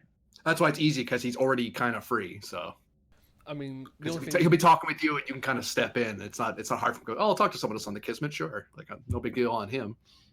Yeah, I think the only thing I could really get away with is composure, but I doubt it. No. You're basically just requesting time. Yeah, you can get the Vice Admiral. He can fit you in. Yep, sweet. I just come from an intelligence interrogation straight to an admiral. Woohoo! Vex, who's your next? What is your next step? I'm gonna cut away, but I want to see what the next one is. Dr. Efrix. That's gonna be funny. One of the officers kind of most of it, so it's like I'm not lying. one of the officers kind of nods at you, Captain, and he walks off, gets some of his security personnel, and goes to fetch Efrix. Which thankfully she's on ship, so it's not gonna be that hard to get her. Yep. Gonna have to ask the computer where she's at though, because she's not where she normally is. Yeah. Oh, don't worry, Intel just knows where you are. Jeez. Captain Grennan, you're in the office with Rear Admiral Ludwinger, who's in one of the Starbase's nicer offices, because he is a flag officer. Right. Oh, Captain. Long day for you? Yeah, I've been trying to get this. I've been talking with the Klingon ambassador since you left. He's really pushing for you to be hauled to Kronos. I'm trying everything I can to keep you out of there, but I don't know how much longer I'm going to keep them busy. Unless you can make some friends in the Klingon Council. He just shakes his head at that. Yeah, the captain slumps into a seat across the desk from, puts out his hand to shake. Said, "Well, thanks, man." He shakes it. So that's part of why I called you for the meeting. I'm going to be. There are some missions we can do that might make friends in Klingon space. Don't know if you want to go. I can keep doing it my way, but I have connections with the Breen, not the Klingons. So, and they don't particularly like that connection, and I'm the only admiral that's free to help you. And frankly, I'm the only one who wants to help you right now. You're kind of radioactive as far as the upper admiralty is concerned.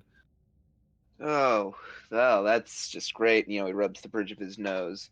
He says, well, oh, shoot, hang on. I'm just trying to remember. I don't know if any of y'all remember it, but does anyone remember the name of that Klingon captain who I got on really well with? Oh, from the very start. Yeah. Oh, that name's got to be somewhere actually, because wasn't that from one of the continuing missions things? Yeah, and like if I recall correctly, he was actually a kind of a cool dude. Yeah, and died in two of us got along real well with him, even though we didn't like drinking blood wine. Yeah. Yep. I don't know if Ed is on. It was there was some Klingon captain who we got on like really well with.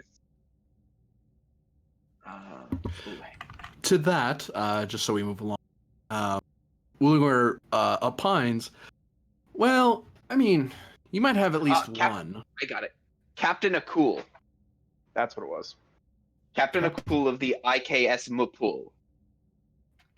Yeah, someone write that in Discord so I can look that up later.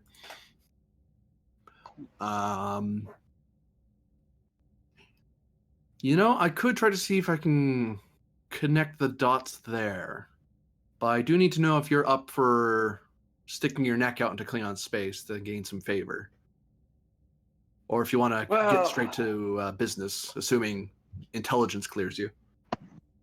And the captain cracks his fingers and says, well, I wouldn't be opposed to some diplomatic missions. And, you know, he does that sort of casual lean onto the desk. It is sort of my specialty, admittedly. Doing diplomatic missions with the Klingons is one of my less... I'm less skilled at working with Klingons, but I'm sure I could put something together. All right, I'll try to arrange that.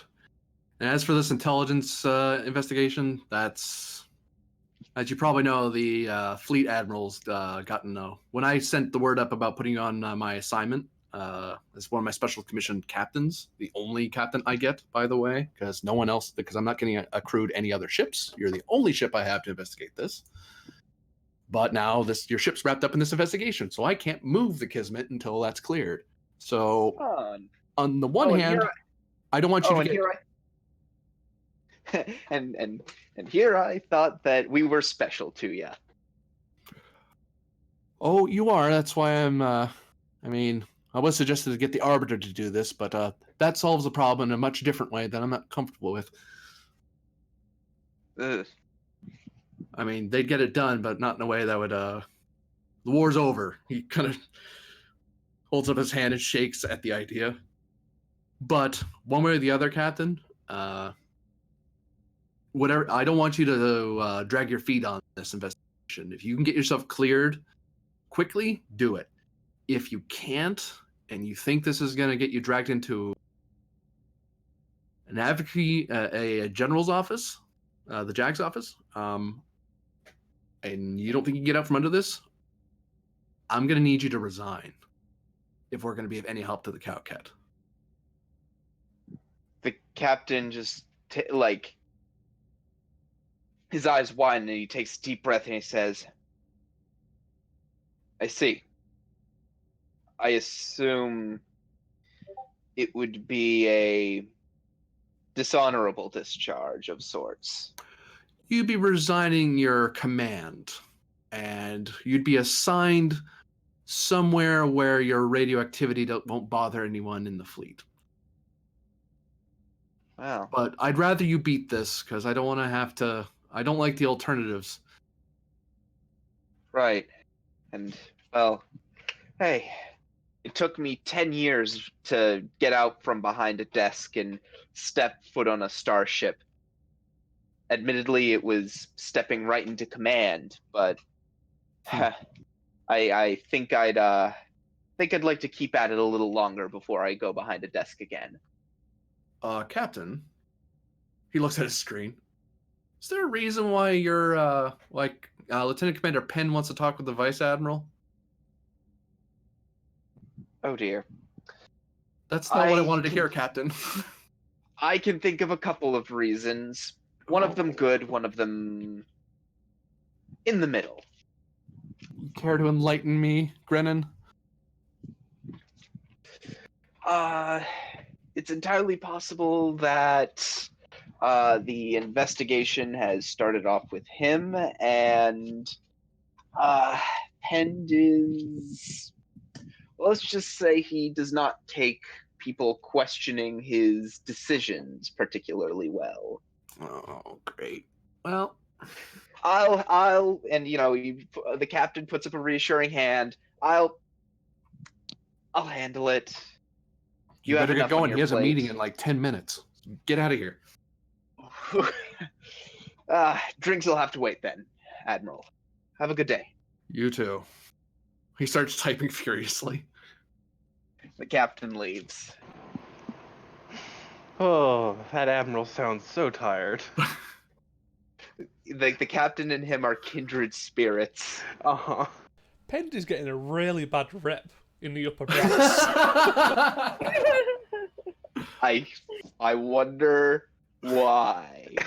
I've got no idea. Mr. Varder. Yes, hi.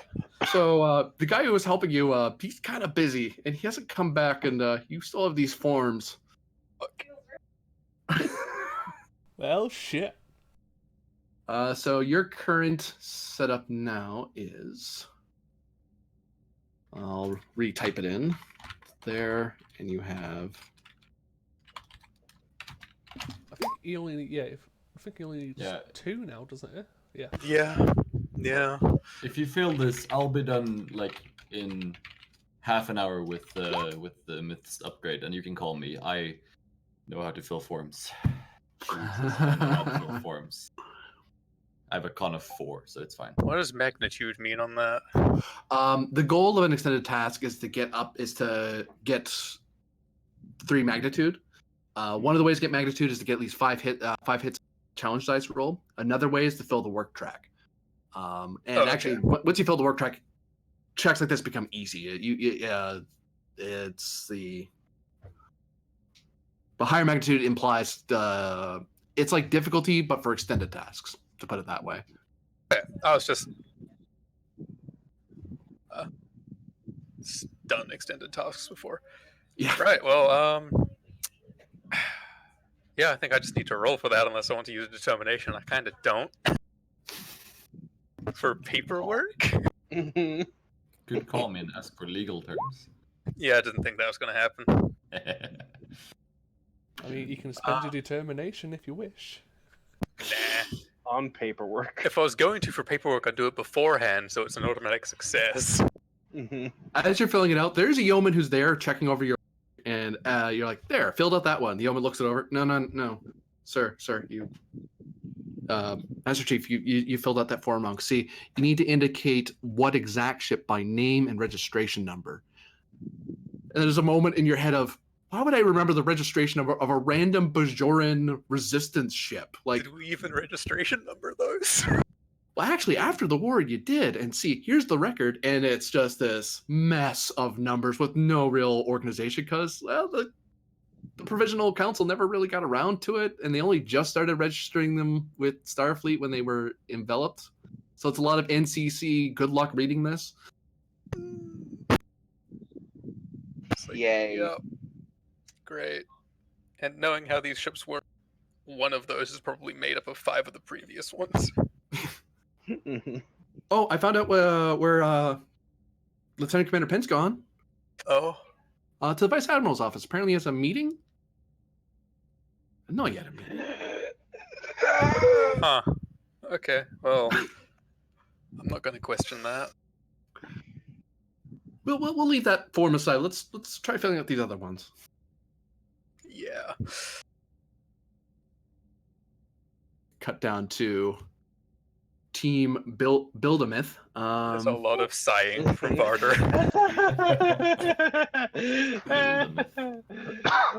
Team Build-A-Myth. As you guys are, after finally retrieving the hyperspanner from Myth's arm because it wouldn't let go, that's when a security officer, a intelligence officer, and flanked by 2 security officers comes in to the workshop. Lieutenant Commander Efrix, MD. And Efrix has like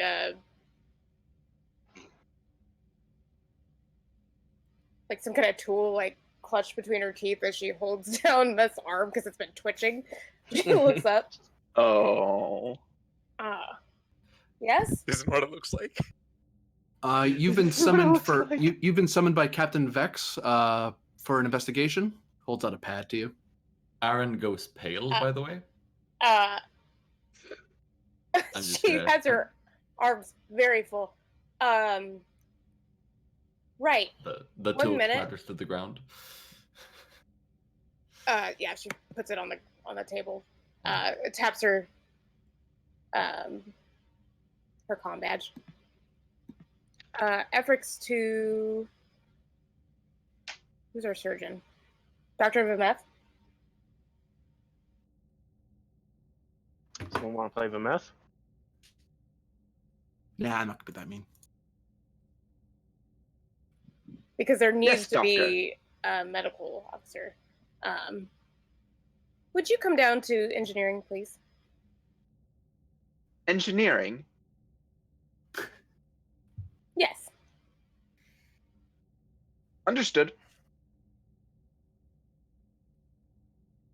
And maybe a minute later, the surgeon comes in. About as confused as a Vulcan can look. So not at all. That's the one. Oh, There's a raised eyebrow. There is. Raised eyebrow. I mean, Spock has doctor. raised 2 eyebrows at one point. I'm pretty He's sure. half Vulcan. Well, that's fair. And it's. I do recall that Sarek raised both eyebrows at one point at Picard. Well, Regardless. either way. It still doesn't look great. Efrix, Dr. Efrix, if the captain asks, I'm just following orders. Right? Oh. That's not suspicious. The intelligence officer raises an eyebrow at that and just kind of looks back at the doctor. The exact phrase "I'm just following orders" is. It's very fascist. That is. I know. Or it's, not even just that. That is very sketchy. Ooh, that is very sketchy. Mr. Yes. I'm sorry. We talked about this. You're not in trouble. Not currently. It's a reflex, Lieutenant Commander. Efrix MD. That's. It's even worse. Yeah. Efrix is trying real hard to keep a straight face right now. I'm pretty sure not that a Vulcan. I'm pretty sure that these fine officers already know exactly who they're dealing with when they call me next time. Please, I'm Mr. Aram, please focus on what you're doing. Yes. Dr. Vimeth.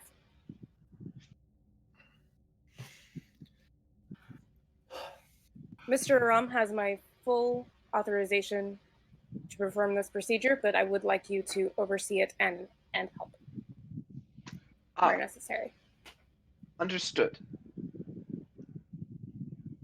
I believe I can assist in this matter then. That would be most helpful. Thank you. Very well. The intelligence officer takes out a pad, makes some notes, and then puts it down, and then pockets it. Right. So if you could come and help with Lieutenant Smith's arm, please. Of course. And we trade places. Mm-hmm. And I kind of, she kind of like brushes herself off and walks over to the intelligence officer. Right, Captain Vex, you said? Yes, we're going to escort you to the office. It's here on the ship, so not very far. Very well. May I see that pad? Here you are. Wait, I'm going to quickly look for information about what's going on. You're briefed why on the there's same thing that another Grennan's captain on the ship. Yeah. Yeah. And who has authorized this particular inquiry? Okay. Very well. Lead on. And out they go, and you still have an extended task to do. Thankfully, there is a doctor here, so yeah. Yeah. I was like, I'm gonna have to burn something here. I'm just typing up. Well, and I picked specifically the surgeon. Yeah. who, since we are activating, we could give focus to. Yeah. Let's And, do. I'll reiterate how far you've gotten so far. I'm just typing out in chat that I had that I used my determination. Oh, you're just reminding yourself, yeah. Yeah, thanks. Unfortunately, you don't have any magnitude. You've just gotten work done. That's as good as anything. It's still to roll 2 dice and complication range 2. I'm using my reverse engineering as a focus. So what are we giving? What are we giving the doctor? I feel like cybernetics would apply. That would apply. Okay. And quick note, that complication isn't there. That was only for the first roll. Oh. I spent threat to make that happen. Thank you. This will. I could do it again, but I'm saving my threat for something else. For my my interview. Vex is gonna need it apparently. Apparently. Yes. Yeah, you just dug yourself a hole. Yeah, you could have been quiet, and it would have been. My character's a criminal. Leave him be. He has a criminal record that is more extensive than you ever have. Man, you'll get along great with the crew of the Arbiter. Yeah. I mean, where do you think you're getting transferred? No, No, we're getting to that after the session. I'm gonna talk to you about that. But I'm rolling focus use, the complication 1, the task roll 2. The doctor's never done anything wrong in her entire life. Well, you're a doctor. You say that. Give it rolling. She's what, 140? Yeah. Hey. Yeah, oh man. Myth and the doctor. 105. 105, young symbiote. Not symbiote. What? Denobion. Yeah. Oh. Denobion. I'm like middle-aged. Oh, my bad. Sorry. I thought I'm so used to running into Trill all throughout this fleet. A lot of Trill. Yeah, this is like the one ship that doesn't do anything with Trill. Wow. Yeah, we had a Trill for like 2 weeks. We have two human player characters on this ship as well. Yeah. You know how rare that is? There are 2 on that. There are 2 on the Hatfield. Shh. Don't talk. The doctor and captain. Oh no. Man. Oh no! Why are we rolling so many complications on this? I told you to shut your antiviral systems off. So what's the doctor rolling? Insight medicine. Insight medicine. Just the 1. Focus of surgery. Yeah, actually. Find out that complication. Yay. Nice. I assume that's what you're gonna do. Yeah. Yes. I think the doctor's literally just holding the arm in place because of Vulcan. Yeah. With Vulcan strength just going. Uh-huh. That was the other thing. I was like, who's the strongest of the medical team? The meth. Yeah. Mr. Iran, give me 6 challenge dice. 6 challenge dice. All right. Next character. Next character is gonna be a doctor. That's my thing. Leave him be. All right. Well, hey, It's a Klingon counselor. That's the Hatfield does have a Klingon science officer. I know. There's gonna be a Klingon counselor with. Oh, very close. Very close. I can't wait for Myth to meet Rugan. Oh, that'll be great. So on the plus side, you're finally getting some preliminary work done, but man, you can't figure out where to put this stupid thing. The schematics say you can put it there. Give me 2 seconds. Check the book real quick. For untapped potential and see if it's actually. Oh yes, when you succeed at a task, you can roll a challenge die and see if you get any momentum. Yes. So do that. We might be able to spend it. And is it on any roll? I thought there was a prereq. When you succeed at a check. Ah. And he has succeeded at a check. gonna roll one challenge die. And it's a complication. Nope. No complications on challenge die. I know. It just It, means it just means nothing. Okay. Oh well. But keep that in mind from now on. Yeah, thank you. No, I forget it exists sometimes as well. Yeah, I think that Grinnan forgets that Aaron exists as well.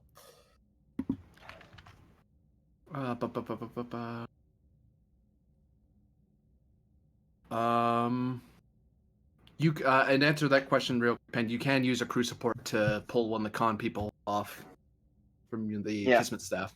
Yeah, that'll probably just actually, rather than a con officer, you should probably pull one of the diplomatic aides. Yes. Because they have high con and also like stuff about policy. Well, the reason why I was thinking con, because I know one of them has high reason con. Haven't the roles been control con? Or is that wrong? Or is reason con? Well, if you take Wittergast, he's gonna help you either way. Yeah. Because he's 11 in both of them. No, I was probably going to send Vux with a 11 reason and 5 con. That's very good. Better one. That's a better one. So yeah, I'll send Vux up to help Varda with his form filling. Just like pulling on your old contacts. See, there's one of our trill. Yeah. Ha! You have one. We have a trill. The conspiracy continues. Yeah, as a support character, also, we don't use it that often. Mm-hmm. Also, unjoined trill, so you know. Yeah. And now we cut to Captain Vex, as Efrix has been escorted to the intelligence office aboard the Kismet now.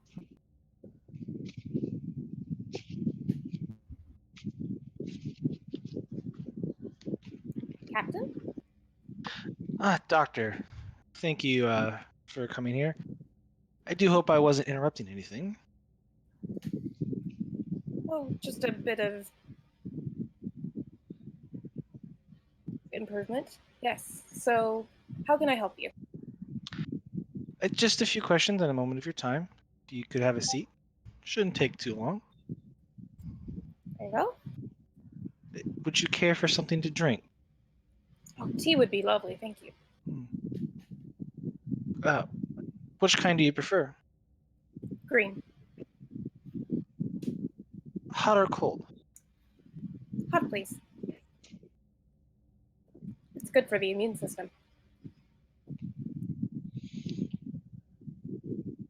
Computer, replicate 2 green teas hot. And they phase into being rather quickly, actually. And it's not even very loud. You know what's happening, see it, but it's actually muted, so it's a little pleasant. She picks up the teas and sets one on the desk, and then takes the chair across from the doctor. One of the intelligence officer that brought her in hands you rests the pad on your desk and steps back to not interfere with any further interfere with the questions.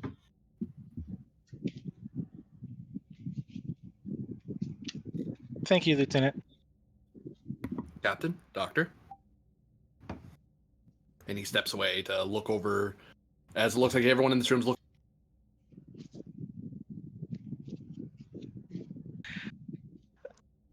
Doctor, I'm going to try to keep this brief. What can you tell me about these crystals? Efrix's eyes like light up. Yes, you're currently talking to like the Federation's like foremost expert on them. And I begin to give a rundown of briefly of our first encounter with them and the fact that we discovered that they were telepathic, and that I keep out the stuff about why they were red, because we were told not to talk about that. And then a bit about their ability to integrate and cause harm, but also their ability to heal. The interaction we had where we discovered that people were refining them to that dilithium, or that they were refining the blue crystals into latinum and embedding it in their own bones. I talk about the experiments that we did to try and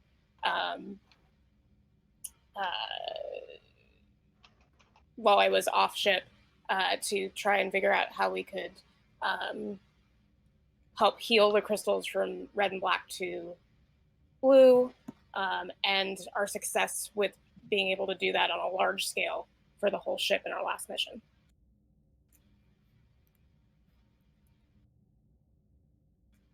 So, Doctor, in your professional opinion, these crystals have merit to have military applications?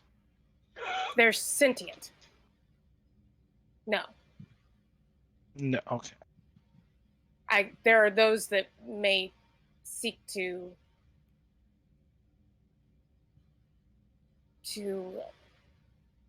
manipulate them, to use them against their will. But they are sentient creatures and they don't seek to harm us, not on purpose. Not without harm being done to them first. I'll reframe the question a bit. Individuals wish to seek out these crystals and, from your professional opinion, are actively currently attempting to use them for a military application. Yes. She looks disgusted. And you could probably also feel that, because don't forget, she is telepathic. Oh, I mean, Efrix isn't hiding her feelings about anything.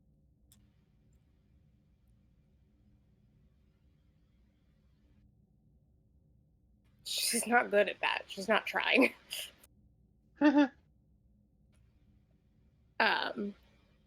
fact, when you make the initial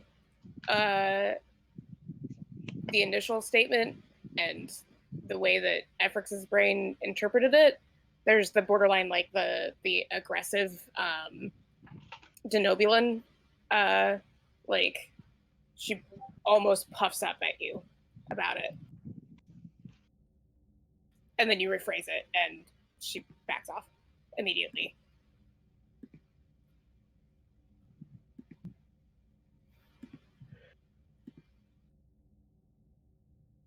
In your professional opinion, since you've been serving aboard the Kismet, how long is it, like a year-ish or 6 months?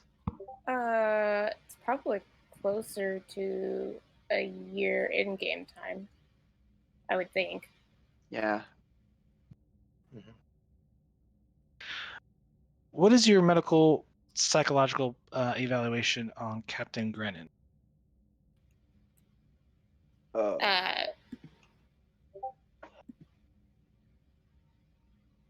captain is young. But I have been impressed with the care that he takes in his crew, the compassion with which he runs his ship, the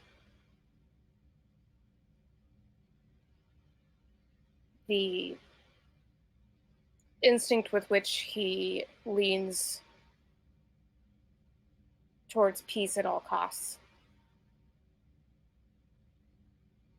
and his ability to buckle down and get things done when they need to be.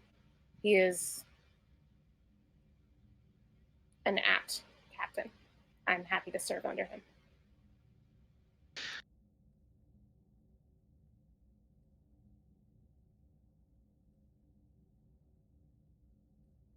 I'm assuming this is all truthful. In her opinion. Okay. She's not so just out of game real quick. She's not asking you to violate like anything that would be medical procedure. This is like your professional opinion, Yes. on how you feel towards him. Yes. So he is young. He still has a long way to go, but I think he's on the right path.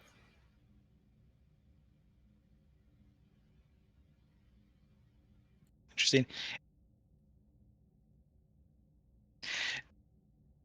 From your observations, have you ever noticed tension between the captain and his newly appointed first officer, Commander Penn?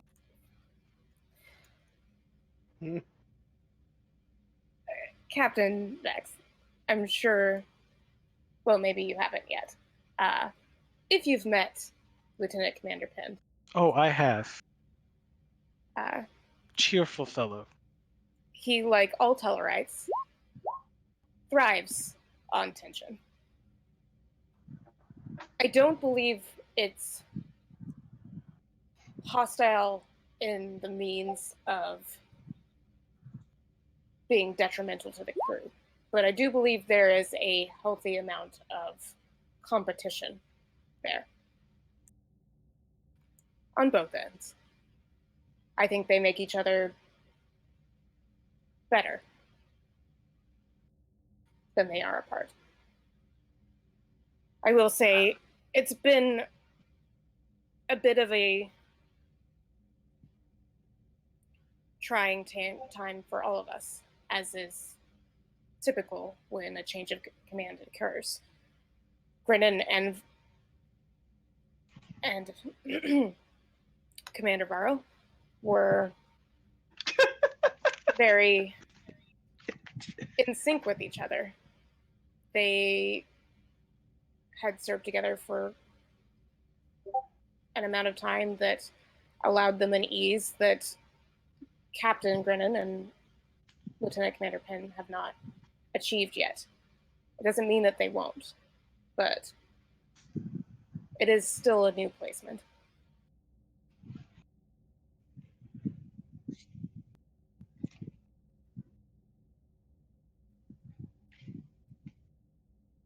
I see. I want you, if you could, recall some events that happened. Now, I don't remember if you were present or not for the whole thing with the Taru. I was not. That was the session after I had to go on leave. That's yeah. In world, her character Yes. her character went on sabbatical. Mm-hmm. Then scratch that. Oh my god, is this our clip show episode? It is. Interjected with these like weird side things. Cut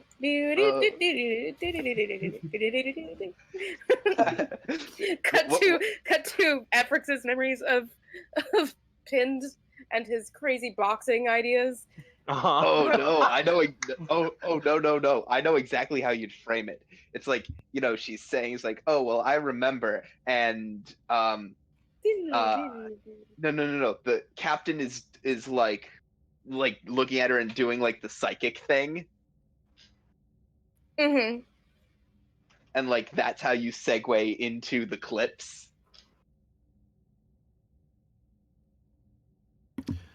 Anyway. Beautiful. I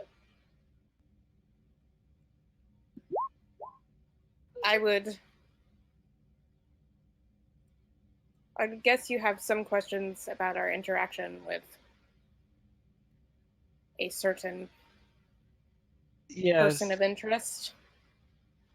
Also, if you're interested in the Calcut, they seem to be linked. Yes.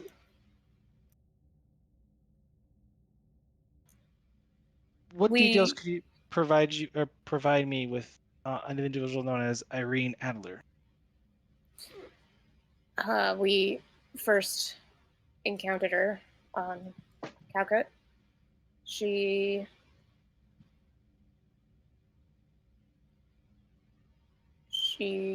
found herself stationed there somehow I believe she was disguised as a communications officer. Is that right? She was officially there as a civilian computer security. That's right. She was pretending, I would assume, to be a civilian computer consultant on base. We rescued her. We're quite interested about her name. Yeah, the captain I was there. That out as yeah, the captain and I attempted to question her about it. She gave responses that led us to believe that she was intelligence and that we shouldn't push the issue. So we didn't. So from the start of it, Miss Adler attempted to deceive you. Indeed.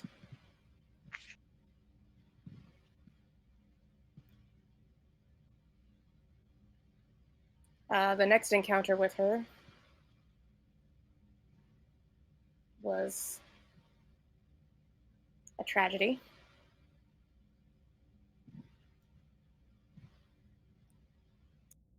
That led to our pursuit of her. Or the ship's pursuit of her, rather. Which you were not present for. I was not present for the pursuit. I was present for the tragedy that our encounter with her was the result of. The destruction of the SS Tara. No. The destruction of the Klingon base. Yeah, the Klingon spaceport, the Moth. Yeah. She's talking about the encounter with the Moth. Yeah, an entire planet got population wiped. And that wasn't that bad. It was just a space station crashing into a planet, into a populated area. Yeah. Yeah. Millions dead. Absolutely millions dead. And how did Captain Grennan feel about the space station destruction and falling towards the planet's surface?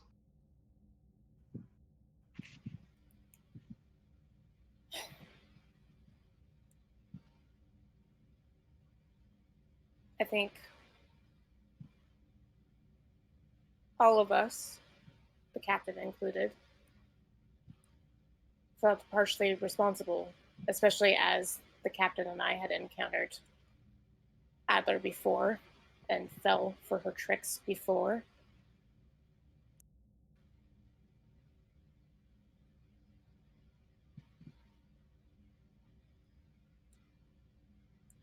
And Miss Adler somehow got away. That was the session where she got on board, like we took her prisoner, right? Where she mind fucked farther. Yeah. Yes.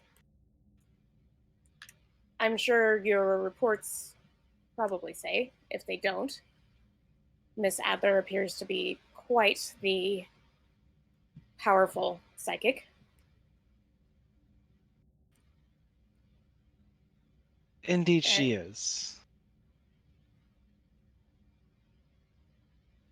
Many of us don't have, as Sinal, don't have the ability to fend off her manipulations. She managed to compromise several of security. We have looked into the matter. They seem to have suffered no long-lasting effects, but we continue to monitor them.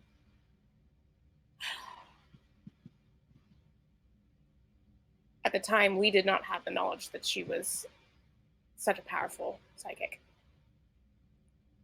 We were not prepared to hold her or stop such mental attacks from happening. In the chaos that ensued due to this. She escaped, yes.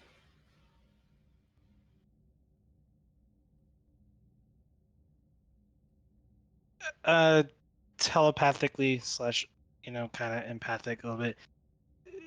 Is your character kind of emotionally unsettled, like traumatized a little bit from the events that happened?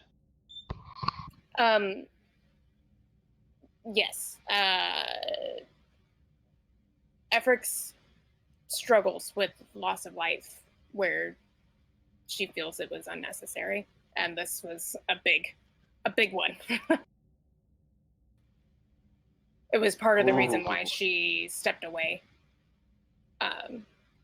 in canon, why she took sabbatical,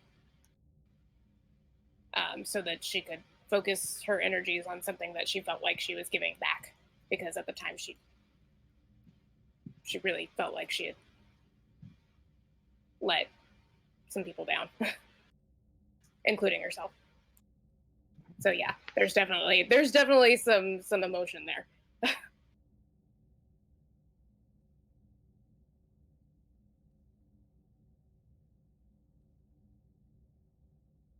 Well, that's all the questions I have, Doctor. Thank you for your time. She stands up. Of course, Captain. And hope it was helpful. Good luck with your pet project in engineering. Efrix kind of flashes her a smile. Of course, Captain.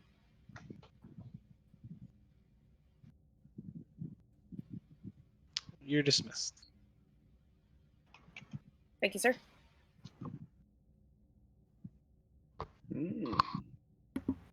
And Efrix, I assume you're going back to Team Build-A-Myth? Like just as quick as I can, just like compartmentalizing that, just like shoving all that down. That's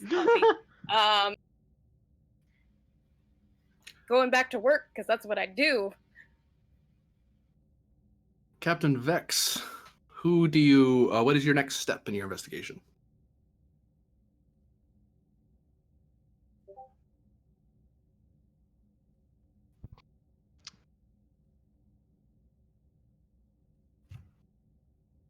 I was gonna save Graded for last, so. Aww. Hi. Here. Just in time to get the help. You're like, just don't mention the gun Penn has. Why would he mention that? I mean, I'm not asked about it, I guess. But he's got all the proper paperwork for it. I mean, sure.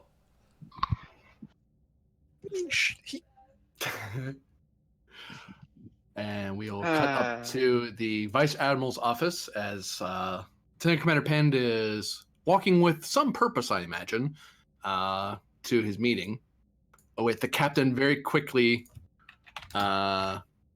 racing after him before he gets too deep into the Admiral's office. Yes, because what could go wrong with Penn talking to a Vice Admiral? Pent. Ah, Captain. Can I help? I heard that you were trying to meet up with the Vice Admiral. I just had a meeting with him a little earlier.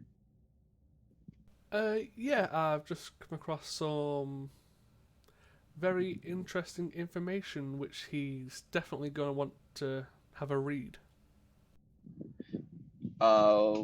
What about? It's best if you both hear it at the same time, with a big grin on his face. Does this have something to do with the inquiry? I assume you're aware of that by now. Oh yeah, I'm well aware. Okay. Oh, I just want to make sure that you're not taking this the wrong way. oh no, I'm just pissing off intelligence officers today. This is an actual thing that I'm helping with.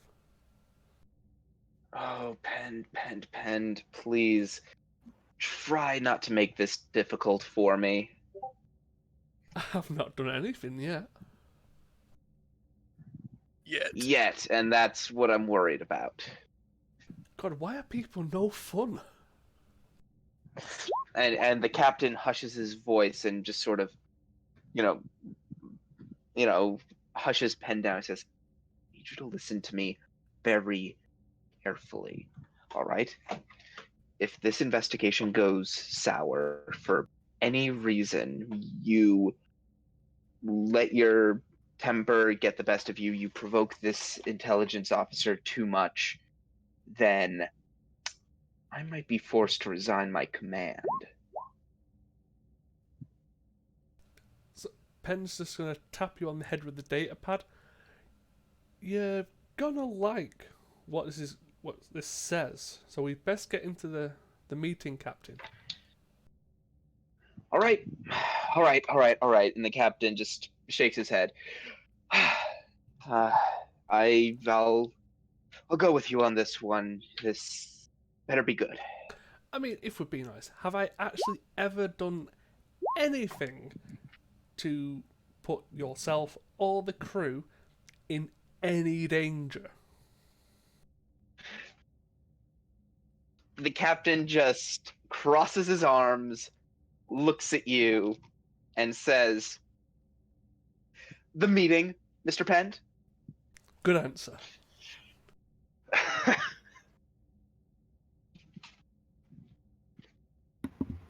The two of you are able to. Whoop.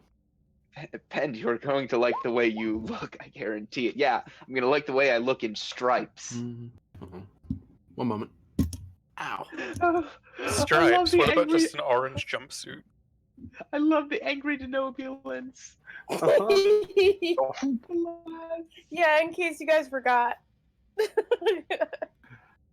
Bless. Oh, earbuds being weird. So, you're able to get. You're able to. Sorry, I just read both chats in succession. The two of you are able to get in with the Vice Admiral. Waves Pend in when he sees him, and then kind of looks puzzled that Creden's there too. Vice Admiral, do you have a moment? I do have you down for an appointment now, Lieutenant Commander. I don't have one here for the captain, but you're welcome to be here if you want to be, unless this is something of a special clearance. I was told that this is something I'm gonna want to be here for.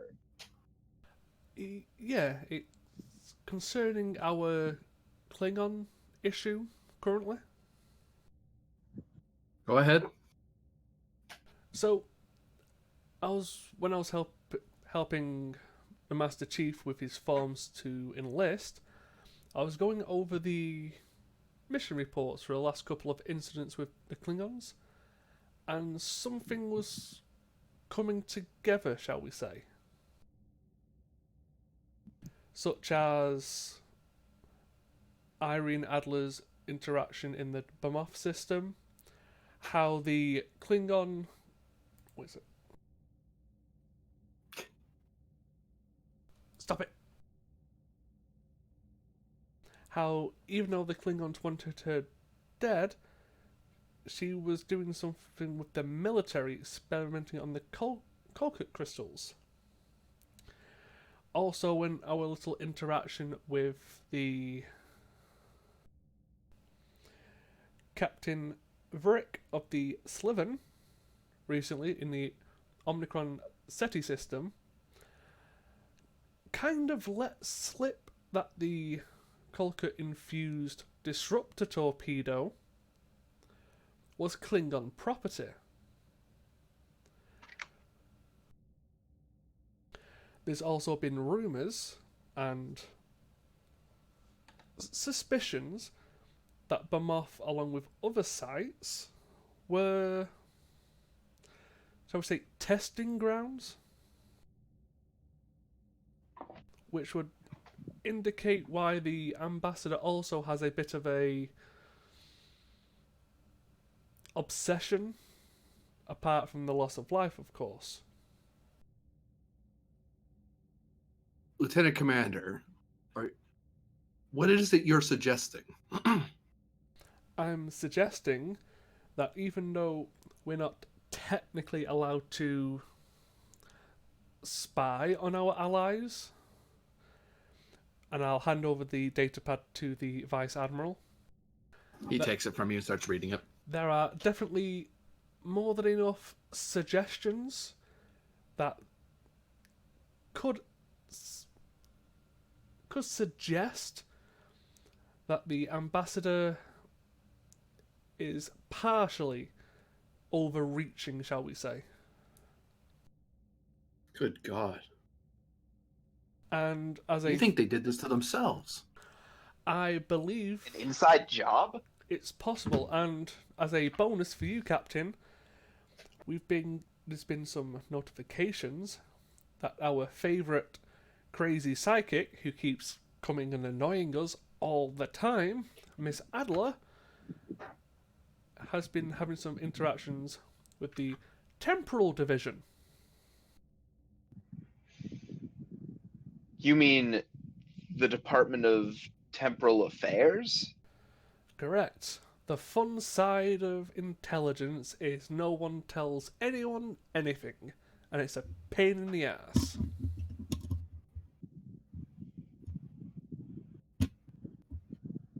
Well, I mean, that would make sense given recent events. We recently dealt with a temporal temporal anomalies and, well, time travelers. A group of which that Adler seemed to be working against, but they also were working against us. It was a enemy of my enemy sort of deal. Yeah, that was one of the things that came up in the reports I sent off to get collaborated, shall we say. This is where everything is starting to have a through line from the Bemoth incident up to now. Oh, all right. He leans. He puts the pad down, just rubs his head. Yes. All right. Intelligence is. Well, now you know how. Now you know how Captain. Admiral Ludwinger. Now you know how Admiral Ludwinger feels. Mind yourself, Captain. Sorry. And you thought I was going to be the disruptive part of this meeting. So are you requesting me to send you on a spy mission to look into this Bemoth thing? No, not a spy mission. I'm just presenting evidence more that if the ambassador keeps the enemy trying to get the captain extradited, there are certain inconsistencies with what he wants and what we know. It's more of a, you stop inquiring about Grennan and we will stop or we won't inquire as to what Bemoth really was. The only way that's going to happen is if you can get this in front of someone in the council or even the Emperor. I am not going to start an interstellar incident with the ambassador here on the station. We already have a few problems outside of the Kismet right now that this whole thing has been complicating. The only reason Grennan isn't on a ship right now is because Ludwinger's been pushing for him, and I respect what he's trying to do. He's not an idiot, and he knows good officers. But I don't know you, Grennan. All I've heard is reports of your ship getting into trouble and complicating matters and disrupting my bit of space. Right. So you can understand why I'm not exactly ready to reach my neck out for you. Of course. Now this, he waves the pad, does indicate that you're not incompetent, you're just unlucky. But that still leaves the matter of trying to figure out how we're going to fix this mess that you've gotten into without having to throw you in the fire to save the rest of the fleet. We don't need a war over this. We really don't. I mean, we could suggest to the ambassador, or even just, I don't know, suggest that one of their own has confirmed they've been testing on sentient life, which I'm sure is against a few different treaties, regulations, whatever, correct?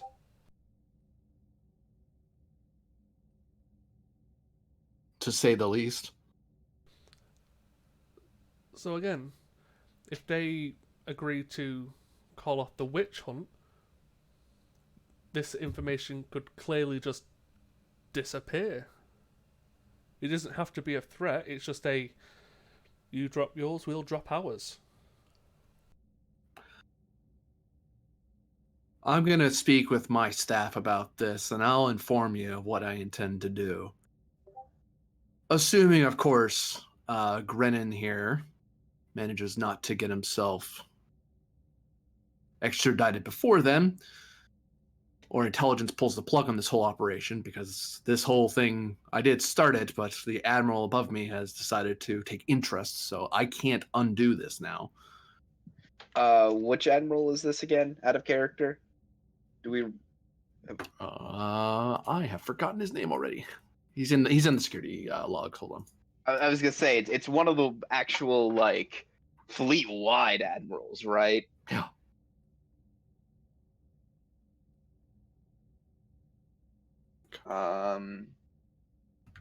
Do Like Rufker? Yeah, Rufker. Well, Rutger's who you're talking to. Oh, Cinefar. Yep. Ardok Cinefar. The Sector Admiral. At Starbase 21. Got it. All I could do is bring forth information that could help ease the situation.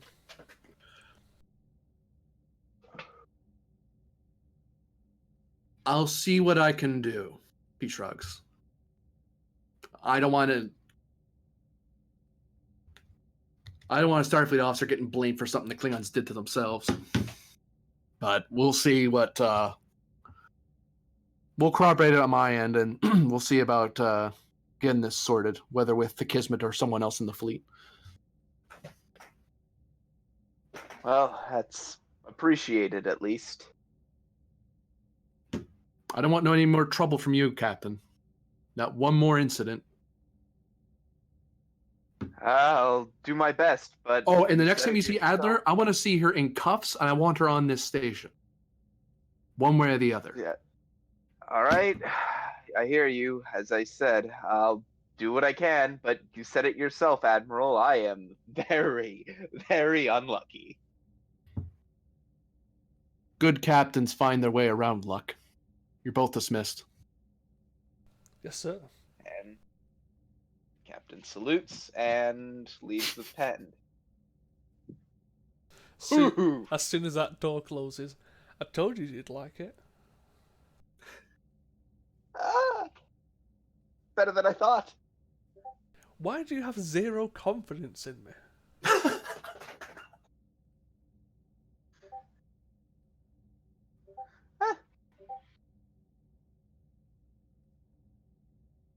Well, anyway, I've got more paperwork to fill in, so I'm going to get back to Vada. Yeah, and I have this investigation that I have to keep on top of. Oh, yeah. So, when Captain Vex calls you, just ignore the part where I blocked her out of my mind. Okay? Bye! You what? You what? I'm off. I'm off. Yeah, that's how that goes. Just Captain going, you what? You what? Okay, And bye! with that, we cut to Varder, who Vux comes in, sits down to get ready to help you with the paperwork, starts getting caught up on what it is you're doing, because this was not her assignment today, and now it is. And just as she finally gets caught up to the last thing you got caught up on, that's when an intelligence officer and 2 security guards show up at your door.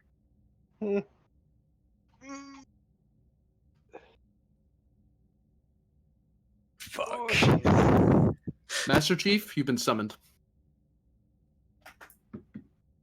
Oh, All right. This is gonna be great. Anything I need to be seeing or knowing before this, or on the way? You could read the pad if you like to confirm what what this is about. Sure. Yeah. Come on, Master Chief, let's go. He's going. And as you're being escorted out of that part of the area with poor Vux left with this table full of pads, half finished, some finished, only barely knows what's going on. Penn, you actually cross Penn's path coming the other way as you're on your way to the Kismet. Oh, I see you're getting called in to the principal's office, Varda. Sure. Heads up. Psychic. Have fun. Oh no. Huh. Oh yeah. Oh, that's right. What, Mhm. that Varder's a psychic? Well, I've just literally given him a head up. He's dealing with a telepath. If you want, Fox can attempt to fill out some of this paperwork on her own. I'll give her a hand. Oh, you're not there yet. She kind of had to. You're kind of meeting him like back here somewhere. All right, And you still have to get there. Sure, I can let Vux roll. Or you can have her wait, as the case may be. In all fairness, she could probably make it. Oh, I guess I'll finish this up. They're almost done anyway. So what I think we only need to do like difficulty 2, and only need to get 1 or 2 work done.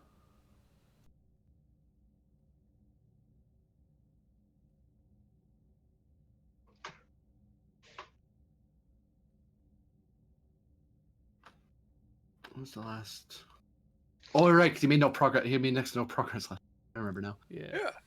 Because it's like, we need the serial numbers for these ships, and it's like, we didn't use those. We just kind of. Like, we weren't organized, really. It was called the Resistance for a reason. Yeah.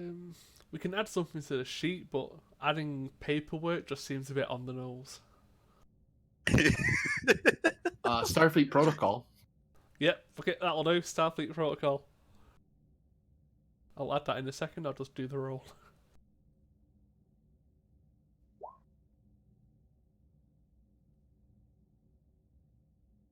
And it succeeds. Huzzah. Yep. Roll me 7 challenge dice.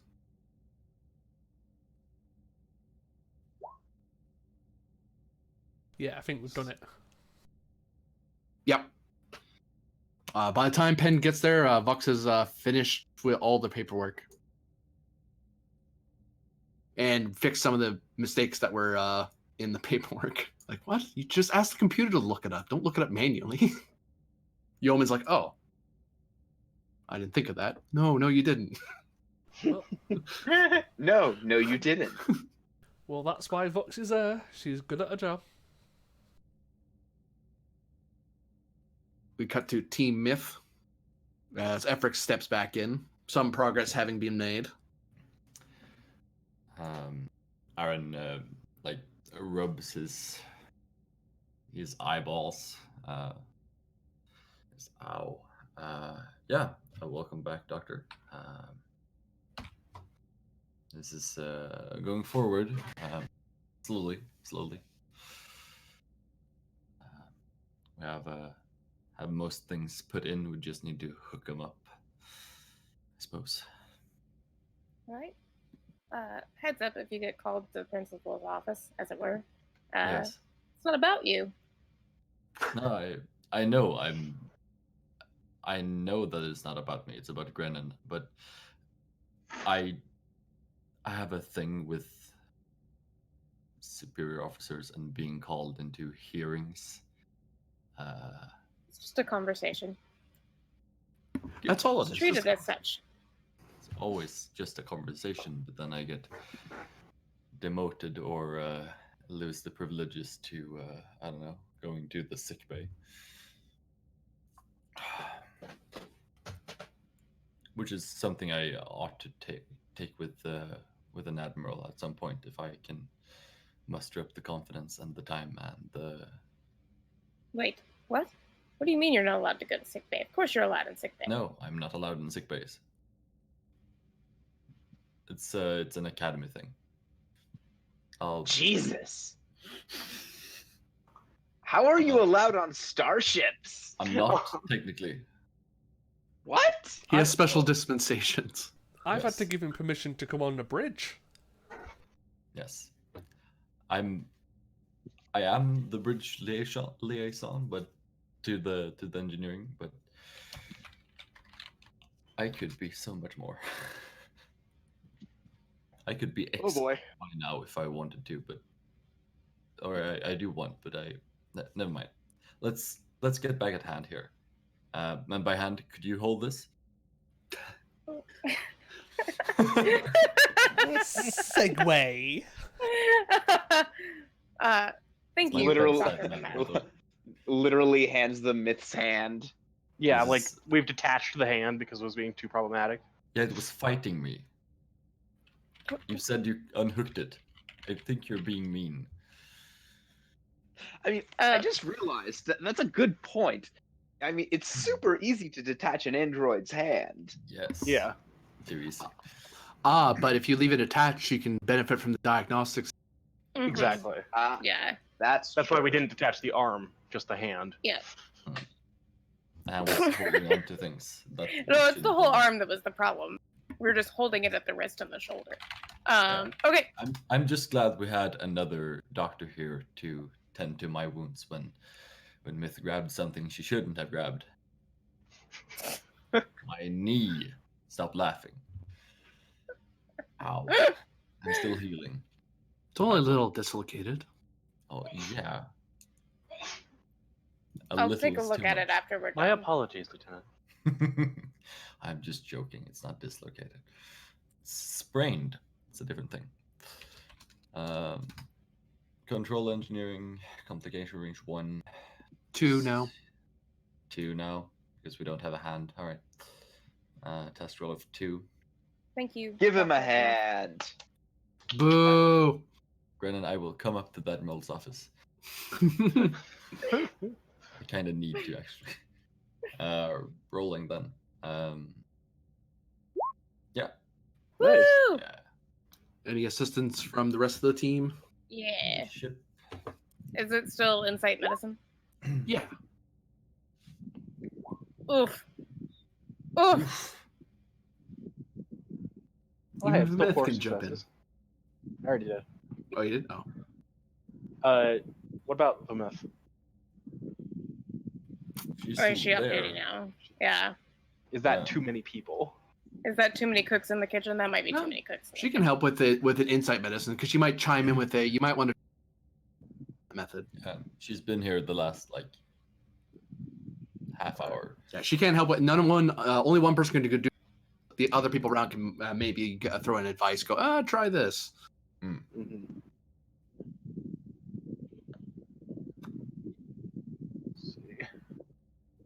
Also, I wanted to roll complication, so yeah, we've had one. Here's one. Wow. Woo! Well, that's 3 momentum gained. Cool. We've had one. Okay, but the Meth's insight medicine is so much worse than mine, and look what I rolled. Uh-huh. Well, she's been here for a while.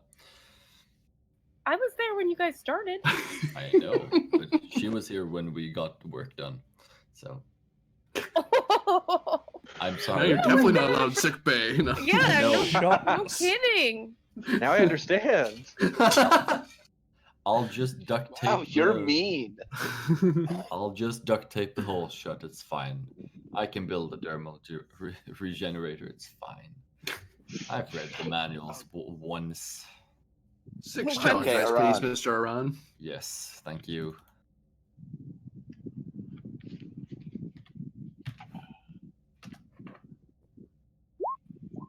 Yeah. Doctor needs to apply some ice to all the burns she got in engineering.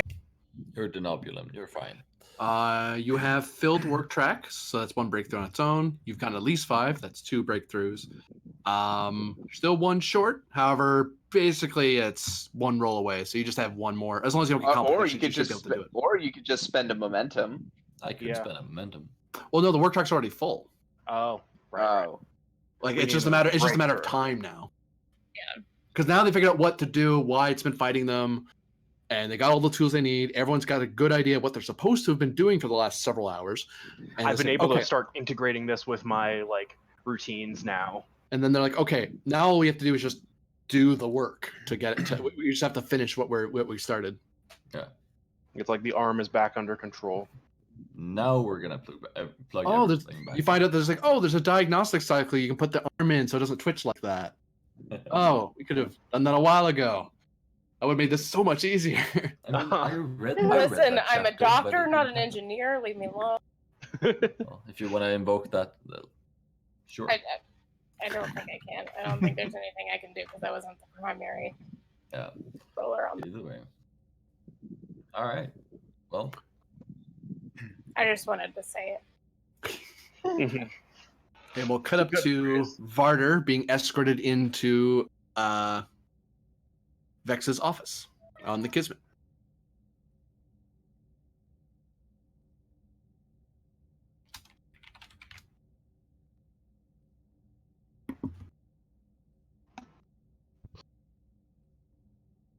Chief, thank you for coming. I hope I wasn't interrupting anything. Nothing that can't wait, I suppose.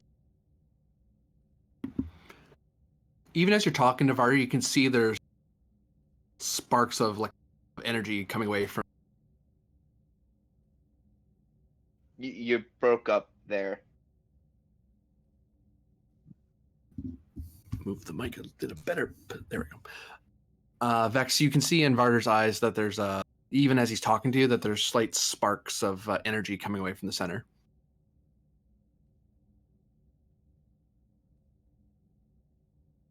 And you can feel another presence here.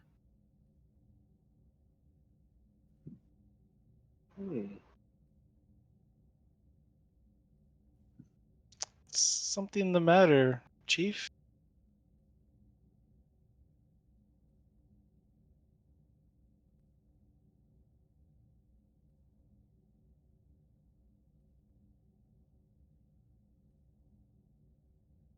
My headset cut out.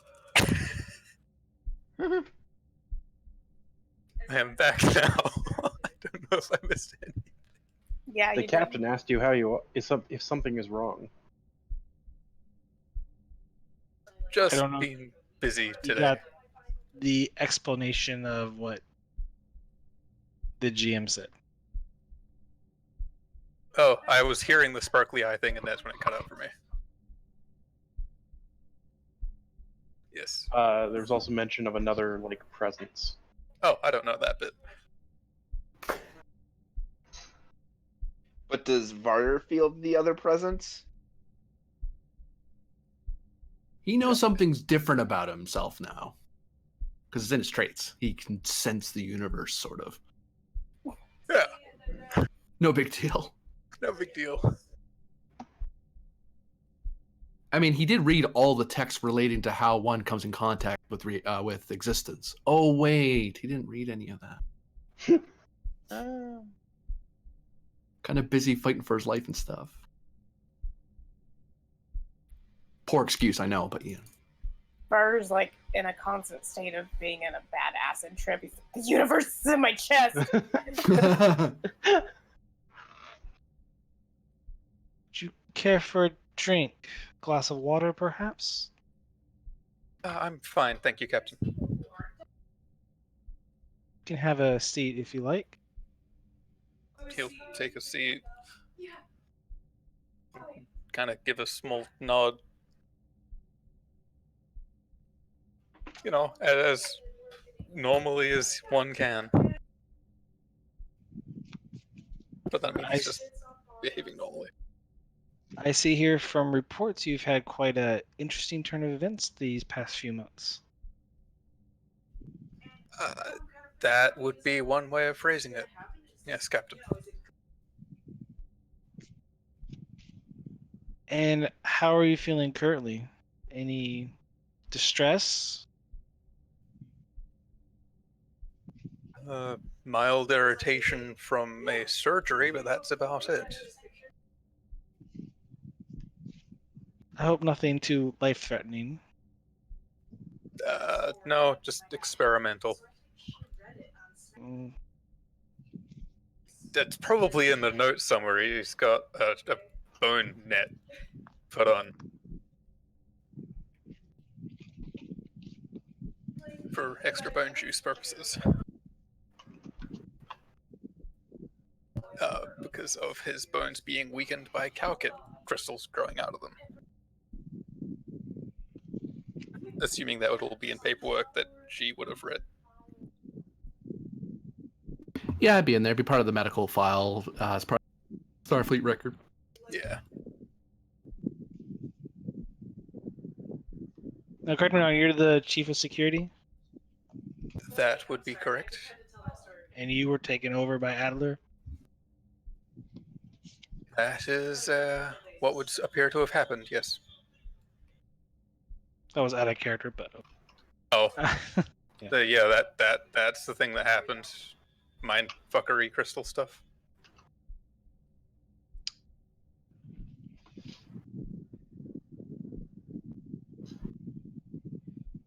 What do you remember of when Irene Adler had control over you? Or presumed control over you?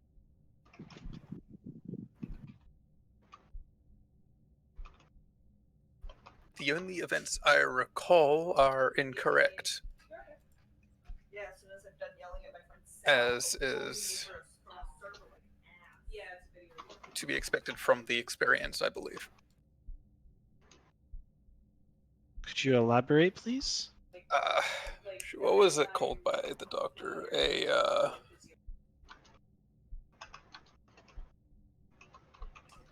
Alternate perception of reality was enforced. I think that's the right thing.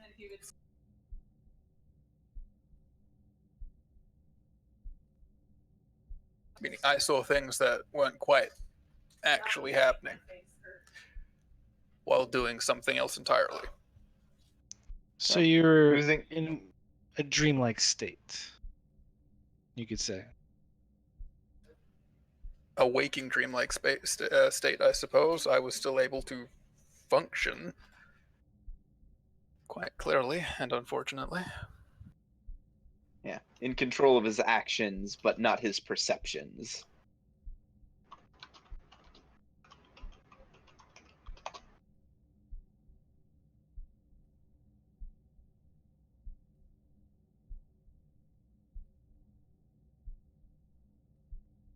What do you know of the Midnight Watch, Chief?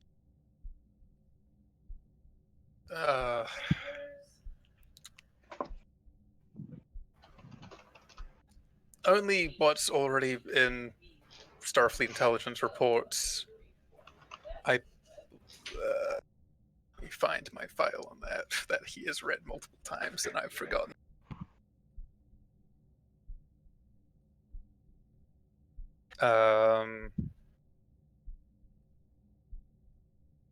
The human advancement, that kind of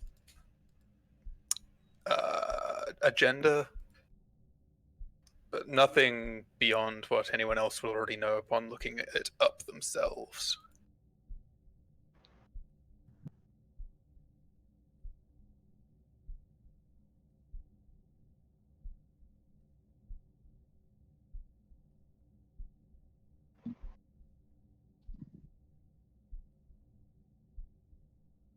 Did you initiate a program on Stardate 53873 that inadvertently fired a torpedo at the SS Tara that caused its destruction? No, that was Tachibana. who was on the tactical. No, I said no. I know which bit this is. He answered the way he answered. No, I carried out my duties as ordered, and firing torpedoes was not part of that. No, I asked if you set up a program, a delayed program to fire upon the vessel. No, I did not.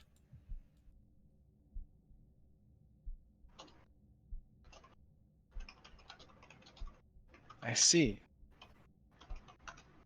Do you know on board your vessel that could have?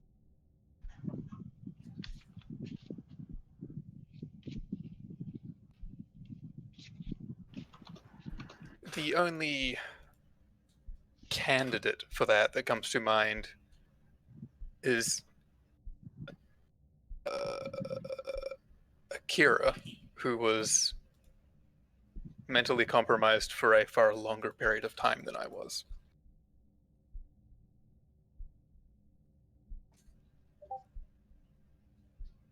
But we don't have any proof either way.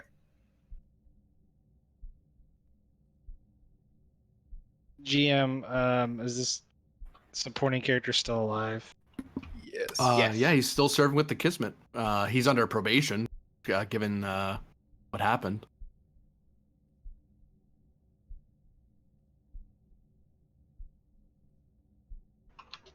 I think there's even an official meeting with the guy a few episodes ago. Yeah. Yeah, he was in like the break, and he was interviewed. Hey, why'd you do it? And he's like, I didn't mean to anyway. Yeah, and then he promptly attacked the captain. Yeah. Well, as soon as we opened the door, which let the influence back in. Or let the programming take over. I don't know, whatever it was.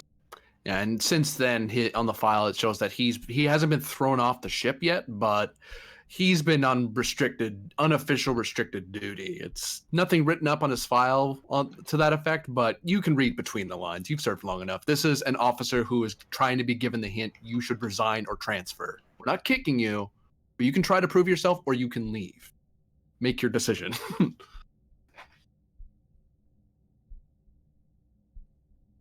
Surface thoughts from him. Are you feeling like anything out of the ordinary? Like he's perceiving me or Vex normally, or being straightforward? There's no deception from him. You can give me Insight Command difficulty 2 there, Vex. Question. Vex has bold command.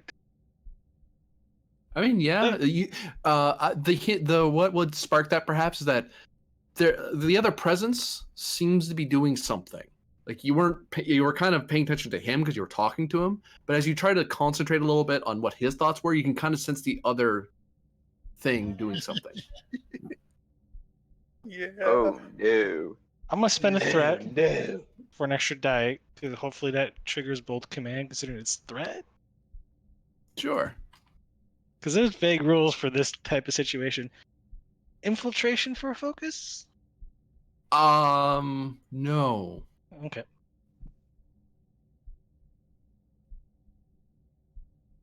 You said Insight Command, right? Yes. Ooh. You actually gain a momentum because this helps everybody. Nice. About goddamn time. I don't get threat. Oh no, Varda's just got a voice in his head talking to him the entire time he's been talking to the captain. Nice. Is it a kind voice? Wait. Yeah. What you sense, I sent it to you in PM. It's like the other presence is revealing things to him or letting him know things, and you can almost sense that other presence is. It's a very actually, Myth. You have a better idea of this. What kind of presence is this? What kind of thought process? What kind of emotions would they be feeling right now? It's a little unfocused, not all the way there. but there's a feeling of frustration mingled with pride. Strangely. And for 2 momentum, you got there could be a hint that might be helpful. Sure. Wait, is this fucking Varro? I mean, we should probably spend to get confirmation on that. I think we should spend. I think we should spend. Decided. I'm okay with it. Vex, yeah, you've served with this guy, but you recognize the mind. You've served with this guy.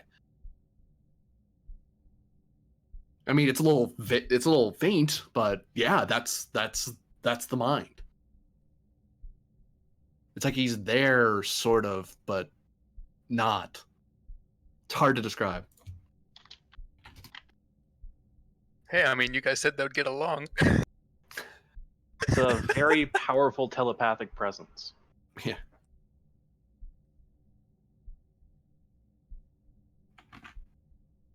She just stands up and stares at the presence. The presence is in him, so you're just staring at him. This ain't freaking awkward or anything. Yeah, this is definitely going to get awkward here.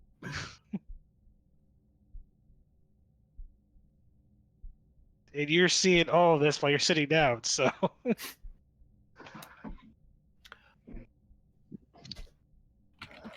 She attempts to reach out with her mind to make a connection.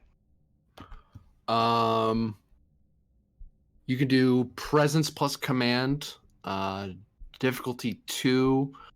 And Varder, you're kind of your character would never be able to describe what it is necessarily, but he can kind of feel that he's being imagine cheesecloth in between one thing and another, and someone's pushing through you. You can kind of bunch up and make it hard to be passed through, or you can just kind of relax and let it pass. Aww. Aww. And as he's considering that, you can see Varder's eyes spark, and his eyes are alight with electricity. You know, half the hesitation's like conflicting messages from the presence to Varder.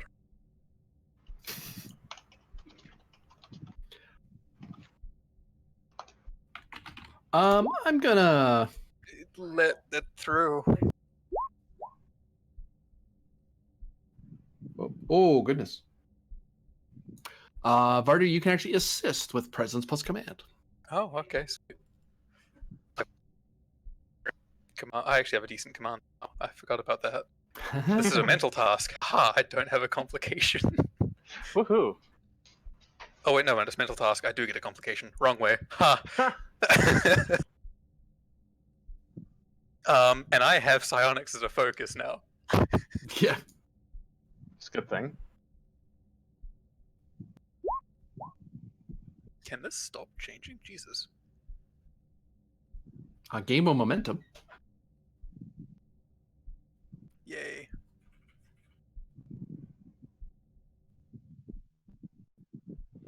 I helped. Oh man. Holy shit. Oh. You start connecting, and you can feel Vex can feel that you're kind of having this moment of that cheesecloth sensation, this very strange feeling of moving through another person as a conduit to yet another person. It's one of those things theoretically is a thing in Sonics, but it's one thing to read about it. It's a whole other matter to actually, feel it.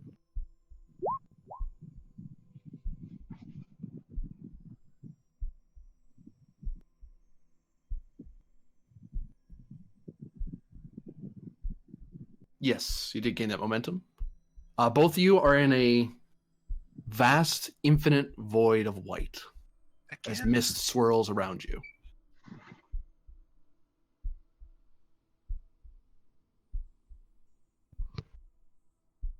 with that being again, Varder probably does not seem phased at all.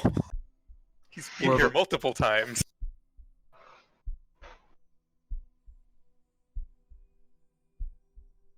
I see the crystals have enhanced part of your abilities.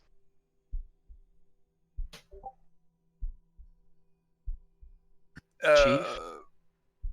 Actually, I don't think anyone's sure what's caused this entirely. Saying that because I'm pretty sure what actually caused it is classified to fuck. I'm pretty sure that's correct, right? It was a temporal stick that we touched. A being appears out of the mist.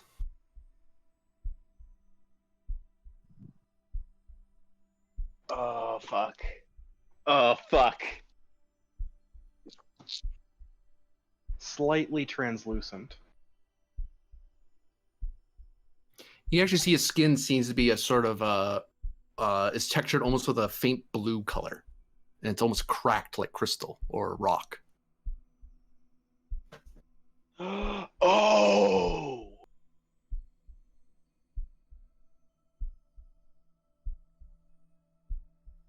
Commander Varro, is that... In a way.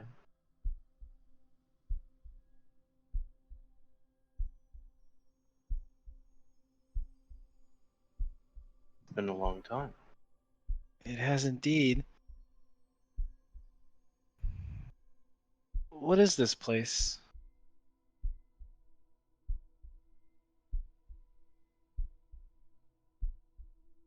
A sanctum of sort.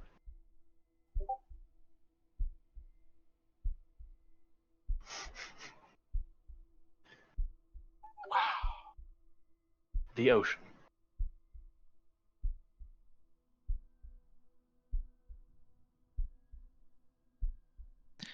Are you in any danger? Last reports say you went MIA on Romulus. Indeed, I did.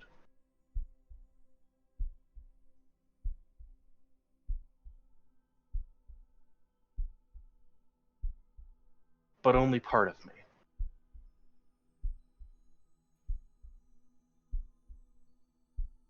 Only a shell.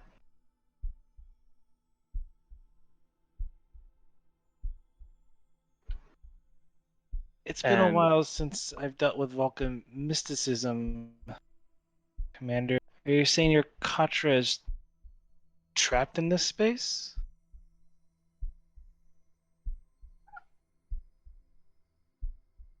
No.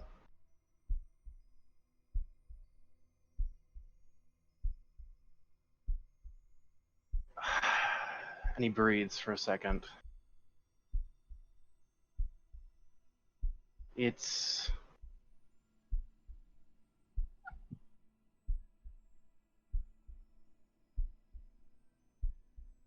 no longer being tethered in a way.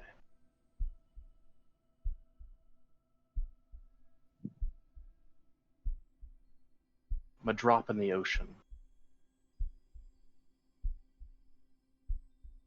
This reflection.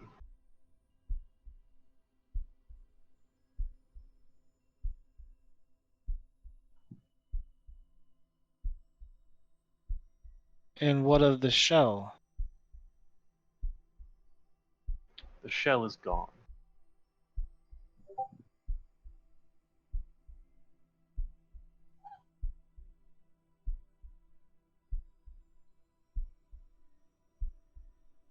I'm sorry to hear that.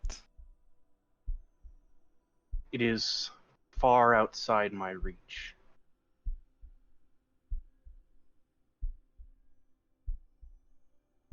It exists. Somewhere dark and alien.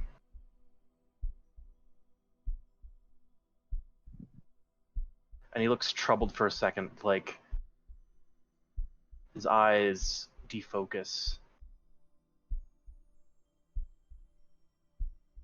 Strange experiments.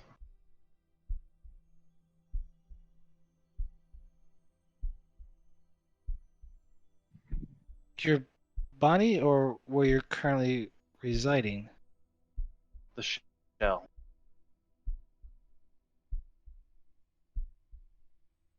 Is the shell on Romulus still? No.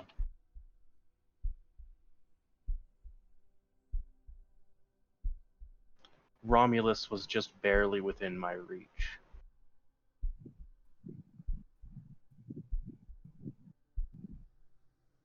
But I was unfocused.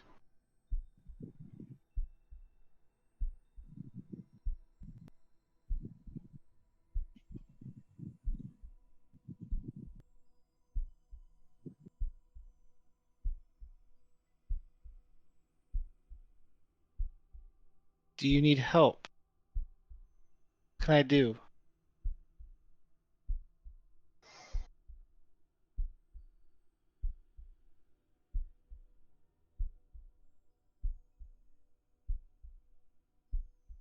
Perhaps.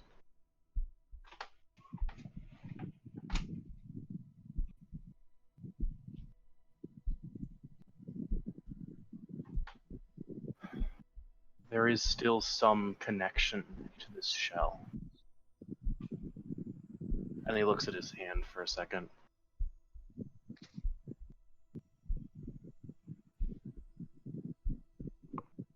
There's a connection between all things here and outside of here.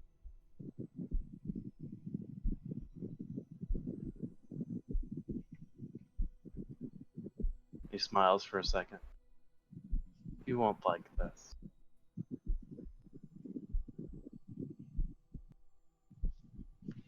There's more to consciousness than even the telepaths can see. Sometimes people are just things, and things are people, and it's all interwoven and connected together.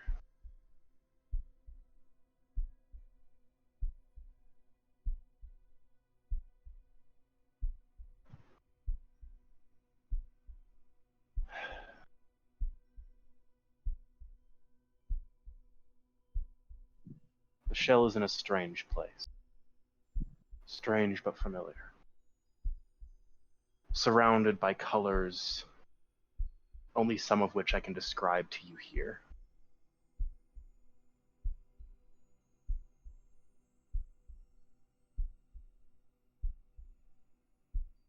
Then show me.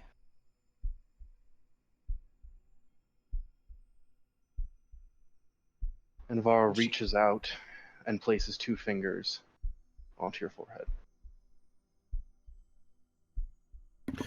Varda, roll for me 2 challenge dice, please. Okay.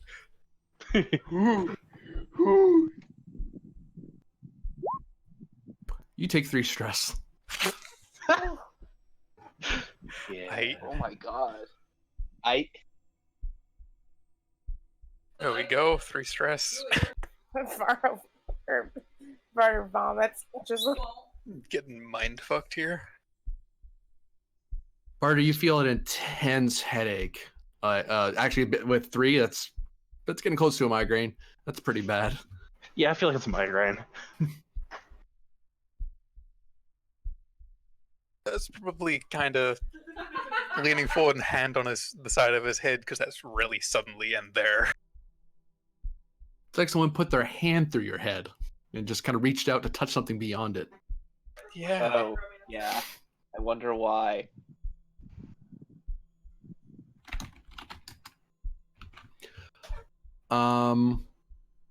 Vex, you can kind of see a dark room. It's hard to focus. It's because you're not really seeing with eyes. You're kind of getting a concept of a place.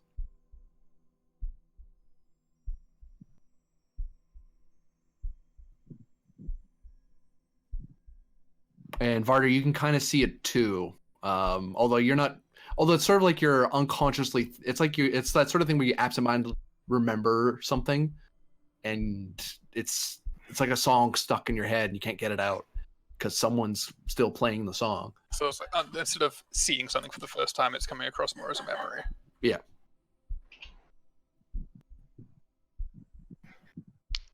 Okay.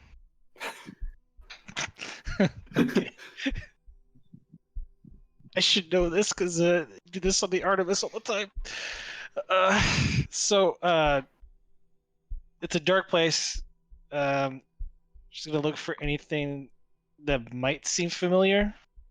Insight con. Varder can assist with this. Difficulty unknown. Oh. Want to take a momentum? There's The one momentum. I have is faulty. I put it. I attempted to draw, but got in the wrong pile. Sorry. I don't know how to remove it. There we go. Thanks. There you go.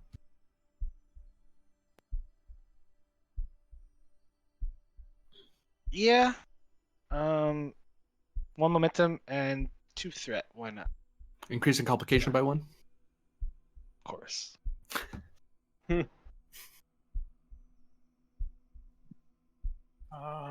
Yeah, I've got a psionic focus, but I have a complication increase anyway. I've also got a 10 to this roll. This is, the becoming part of the ocean was not really Varder's first thought. Uh-huh. It's like, why couldn't I have been a Vedic and dealt with this nonsense? Yeah, really?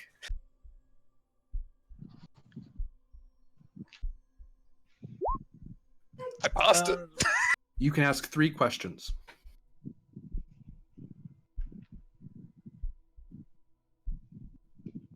Oh.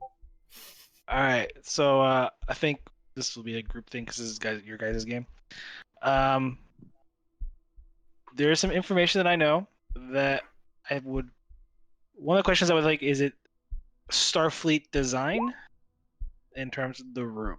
Yes.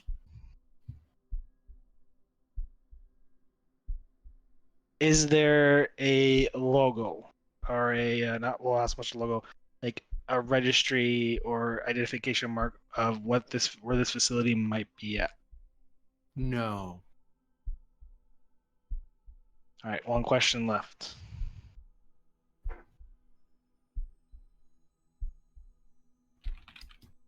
What were the questions you've asked? So it's a Starfleet. We know it's a Starfleet base of some kind or ship because it is Starfleet design. There is no identification mark of where it could be at or what exactly it is. It's almost like any identifying marks from this place aren't there. Like they were Oh purposely no! removed. Oh There's no! Oh, I mean, fuck no! could we ask if he sees any people or remembers any people that he's been dealing with?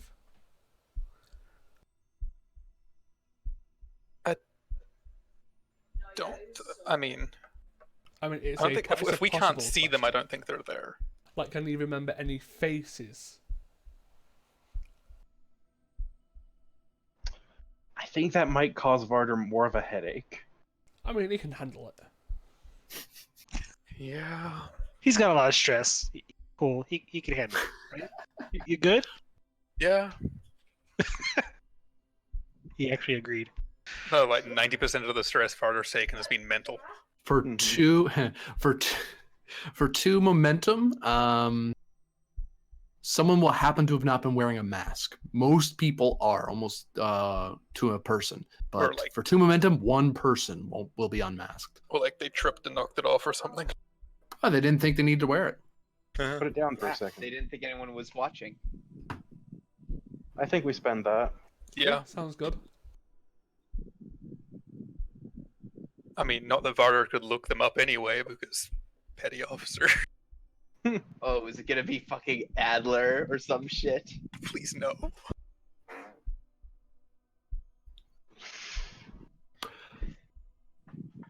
Hey,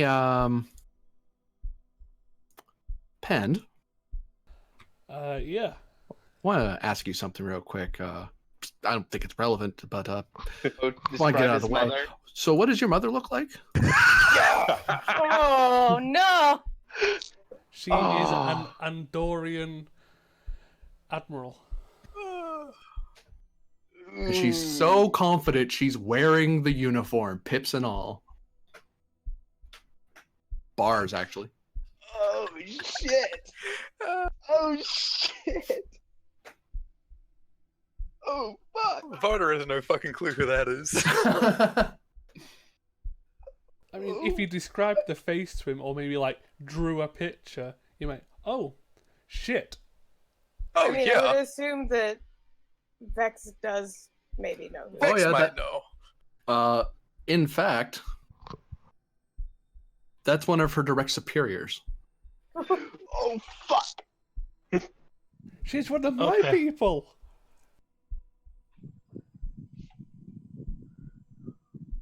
Oh. Strike 2 for Ped.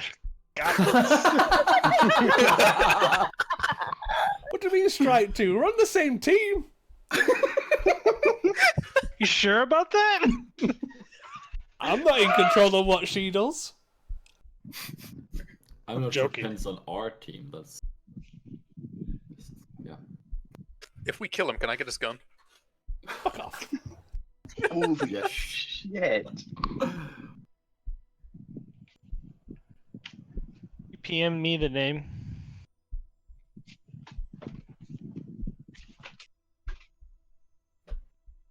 GM. Yeah, I'll find it for you now and I'll Zonin, I PM think? you. Yeah. Okay.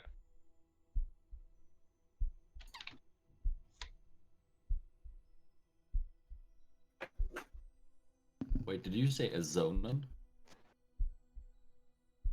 I might be wrong. Oh, Because that's the name of that's the name of the character I played on Tereshkov time. Oh. And I was gonna say, there's also an Andorian on the Hatfield named Tzonin. Yes. Darn it, Dorians with their similar sounding names. Oh, that sounds terrible. I really should take that back. Yeah, you want to walk that one back? Yeah, I think, yeah. Server, play nice. no, it won't. Get mad.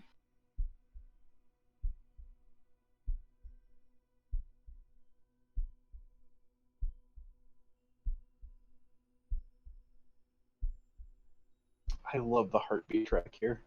Mm-hmm.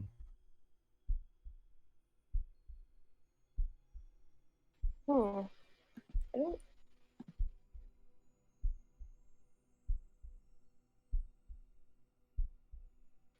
What? Oh no. I think that's all the questions. I am proud of that post I just put in general. You can ask more. It's just that at the end of the question, Varro has to retract his hand. Like it's like his hand's slowly being pushed away by some invisible force, and he can't actually touch. He actually would have to push again to make contact with Vex. And in the white space, you see Varro pull his hand back and kind of flinch for a second.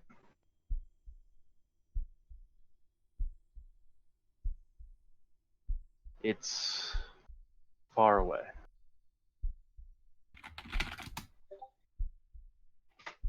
Or at least difficult to access.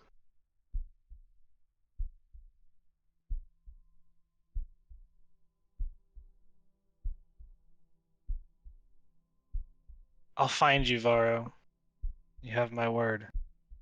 You've pretty got Varder standing there looking one pained, two confused. And Varro sketches the signature little quarter bow.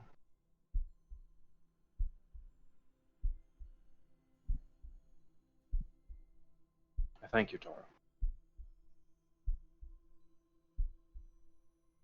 Hang in there, Commander. And he lowers his head for a second with eyes closed.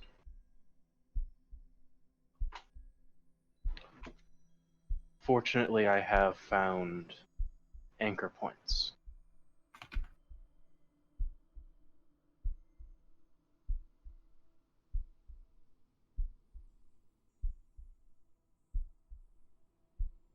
That being me?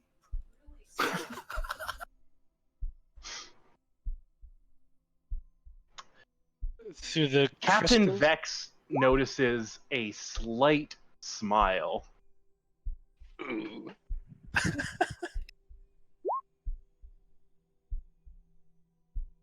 Varder does not. Yeah. She just kind of looks to Varder, raises an eyebrow. That was a question. I mean, Yeah, it's nightmarish. Of a sort.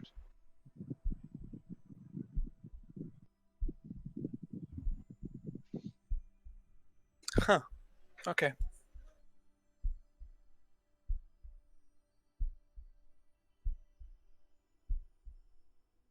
There's a reason I can connect to you, Varder. You're a part of this ocean, like so many of your people before you. Ah.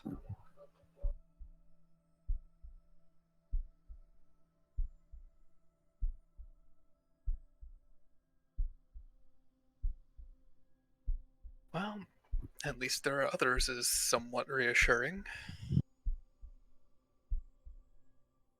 Indeed.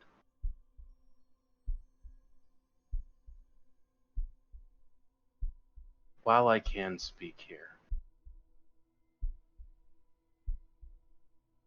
give a message to my goddaughter. I know you can't speak of what's happened here exactly.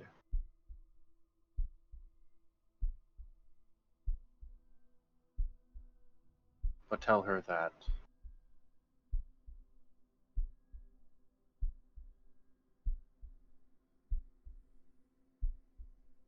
I won't abandon her.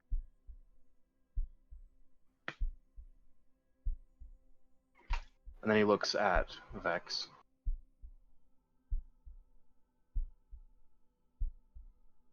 Time is something of a funny thing here.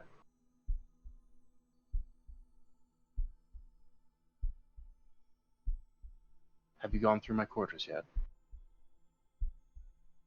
No. See that you do. You'll I know what to will. do with what you find there. Of course.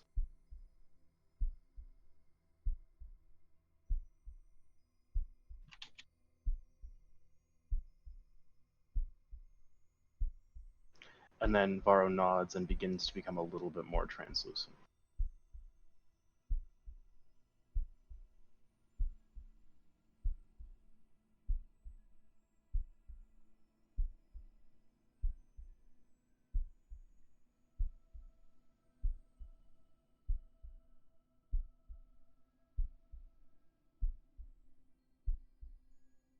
Are you alright, Chief? I'll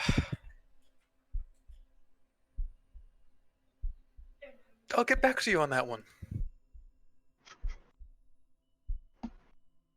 She kind of smiles and attempts to release the whole telepathic mind link. Give me presence plus command. Difficulty You cut out on the difficulty. 2.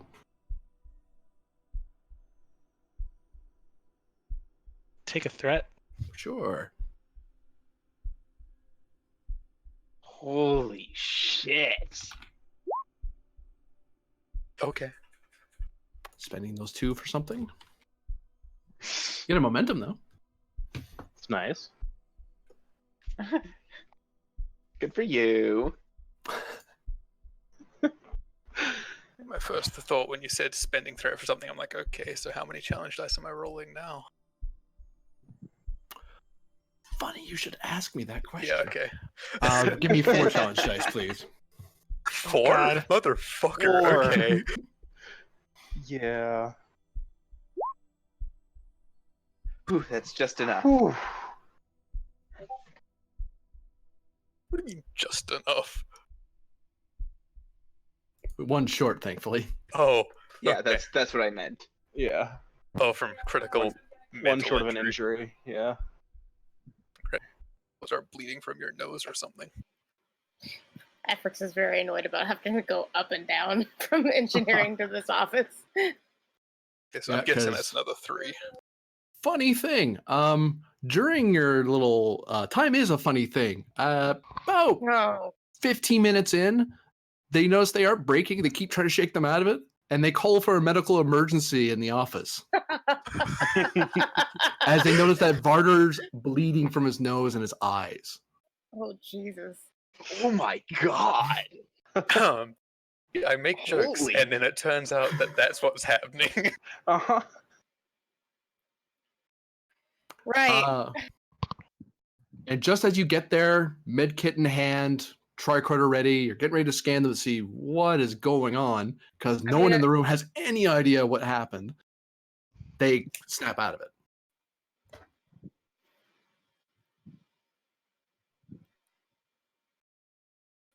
Or probably just there's wetness on his face, so what's the first thing you do? Touch it. Of course, your hand comes away with blood, so that's got to be reassuring. Also, probably not the first time he's done that and come away with blood, so it's like... Alright. Captain? Chief? She noticed the blood. Doctor, please see to the chief's wounds here. Yeah. That's... Take out my tricorder and check you over. Never happened before. Give me a reason plus medicine roll. Difficulty 0. Okay.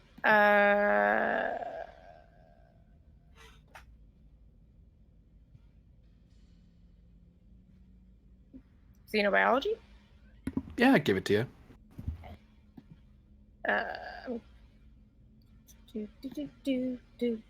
Anybody against me taking a cautious?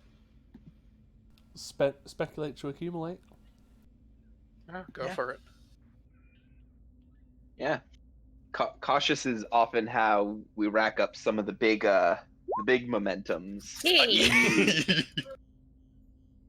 So that's 4? 4, yeah, it's definitely 0. That is all the momentum. Yep. That's why I wanted to do it. And also to cover my butt, just in case, but mostly because... So, like, tilt your head back and... check your pupil response and all that good stuff.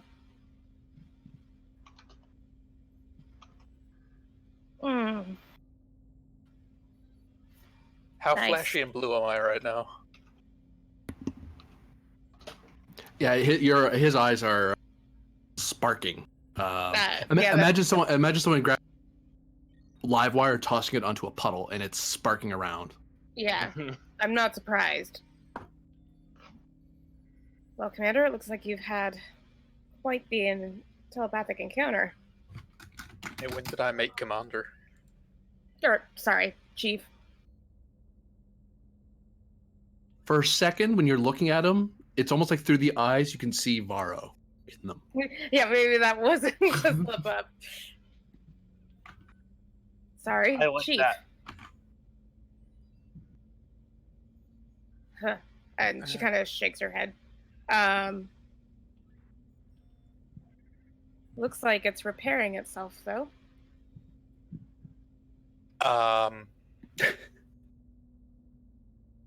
Not an expert on biology, or even well versed in it, or versed in it. Bajorans don't do that. I've been shot enough times to know we don't do that. Oh God. But Calcrack pistols do.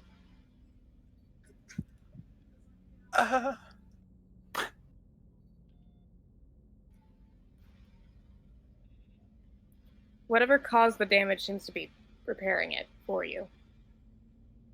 Would be my professional guess, but we can run more tests if you'd like. Yay. So I feel like I spent more time in a lab doing tests, or sorry, undergoing tests than doing my job recently. Yeah, a little bit. Yes, well, we had a security focused arc, and now we're having a what the fuck focused arc. The security focused arc had him in being poked at a lot as well. Yeah. Fair. Oh my god. what I can assume you aren't responsible for this, correct, Captain?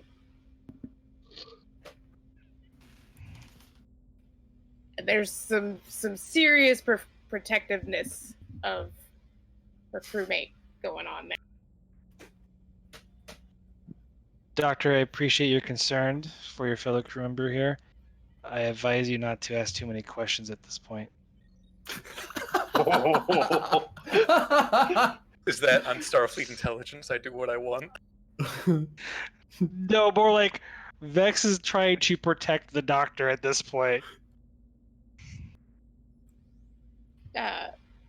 And she kind of looks to Vulder, go, I suggest you do the same thing.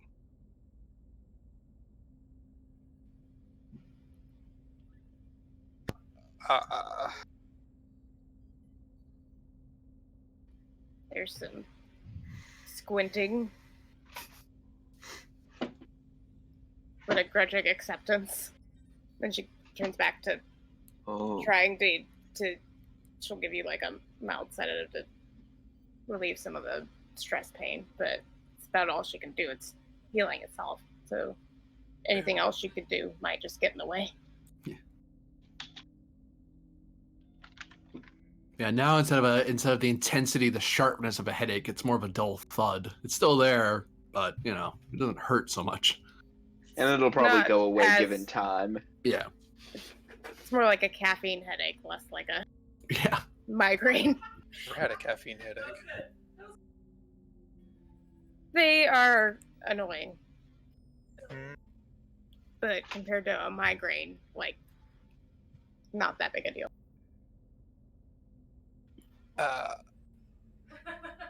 Do you have more questions, Captain? No, please, you're dismissed, assuming the Doctor clears you for your duties. Yay, paperwork. That was as quiet and under his breath as I made it try to sound. Too bad. Psychic. We're both psychic. I don't know what the fuck plays into that. Technically, I can communicate with him mentally. I would not recommend doing that right now as his doctor. Can I just psychically do paperwork? Are you feeling well enough to return to work? My head hurts, but that's not terribly new. Everett looks concerned, but you've already discussed times when you were gonna maybe run some tests, so. I really doubt anything that just happened gave me a sudden tumor or anything like that. I'm fine. At first, would kind of chuckle. Very well. If you're clear with the captain, you're clear with me. Just take it easy. Drink some water. Yeah. Okay, sweetie, just remember to drink plenty of water. Hey, hey, Everix is a mom, and that's Plus, gonna come hydration does through help with sometimes. healing. And headaches.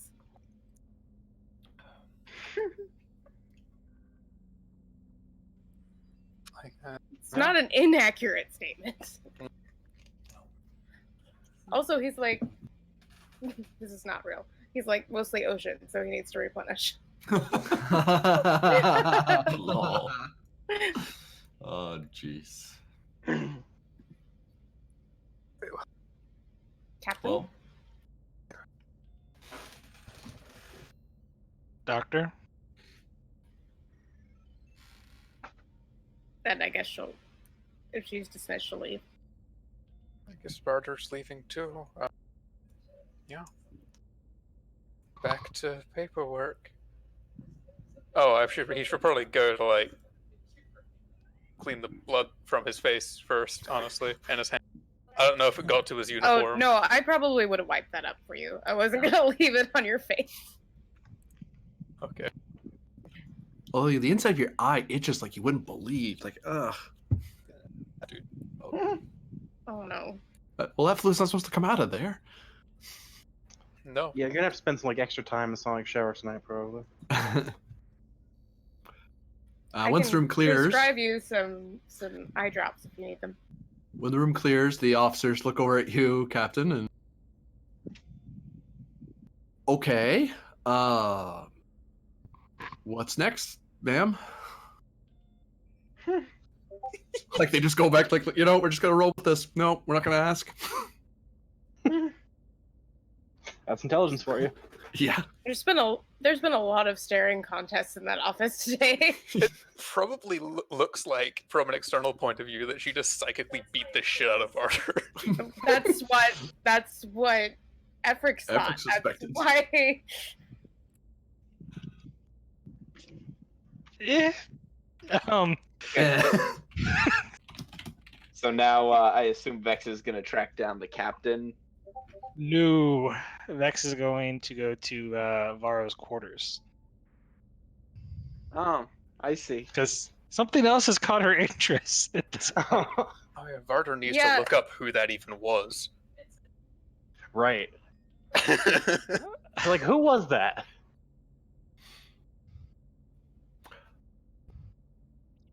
How many Vulcan commanders can there be? A lot. New scene. Oh, great. All of my stress is gone. And some hours have passed. It's getting to the end of the day. Well, the cycle, put it that way, because you're in space. At this point, Vex has had a chance to get access and peruse the contents of Varro's quarters. I'll be sure to send those to you in Discord for your report later, because I might color it a little bit. Myth has had the device secured, because I'm not going to make you do a difficulty 1 roll when you're 1 away. You'll make it. Don't worry about it. Pend has set up something. Oh, God's in heaven. I'm going to deal with that later. Sorry, I just got PM'd something. Pend made some preparations, which we will catch up on next time to see how effective it is and how relevant to your current mission it is. Grennan, what were you doing for the rest of the cycle while you were waiting to be called to the principal's office, and you never really were? Yeah, I mean, was there anything else that I had to do on Starbase? I mean, I had those meetings. Yeah, you had the meetings. You have your standard. You got all the stuff that you're normally supposed to do, and well, you know what? You know what? Screw it. It has been way too goddamn long. I am going to the holodeck. Nice.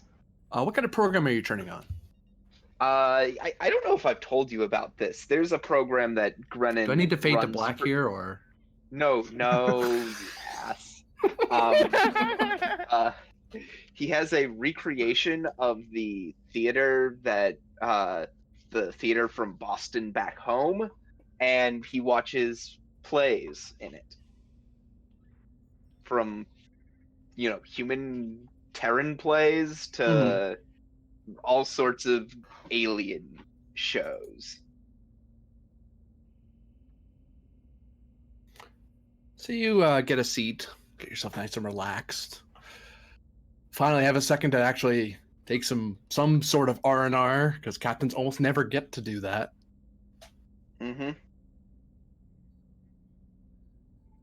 Yeah. And someone kind of very casually, this old man. No. He's in looks to be in just civilian clothing. It looks like a Terran suit almost, but it's a modern, like, contemporary suit. And he just sits down next to you.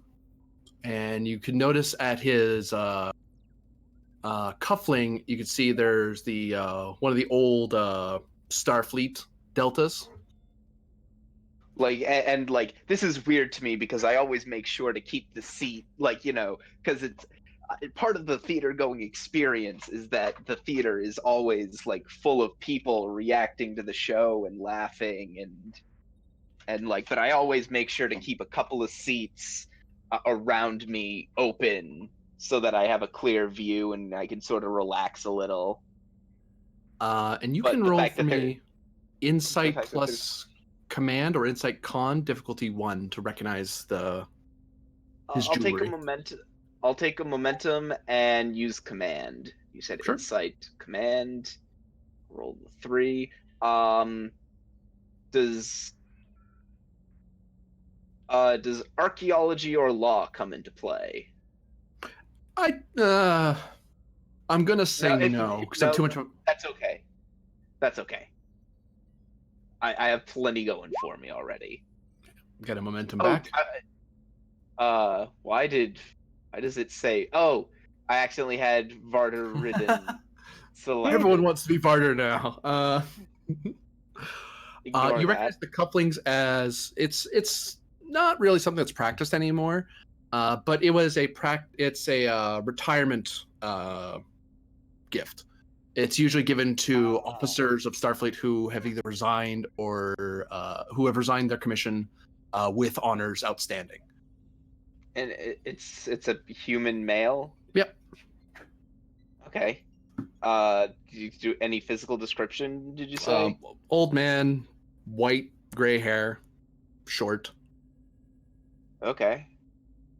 I'm sorry, wait, you're not part of the program, are you? Who are you?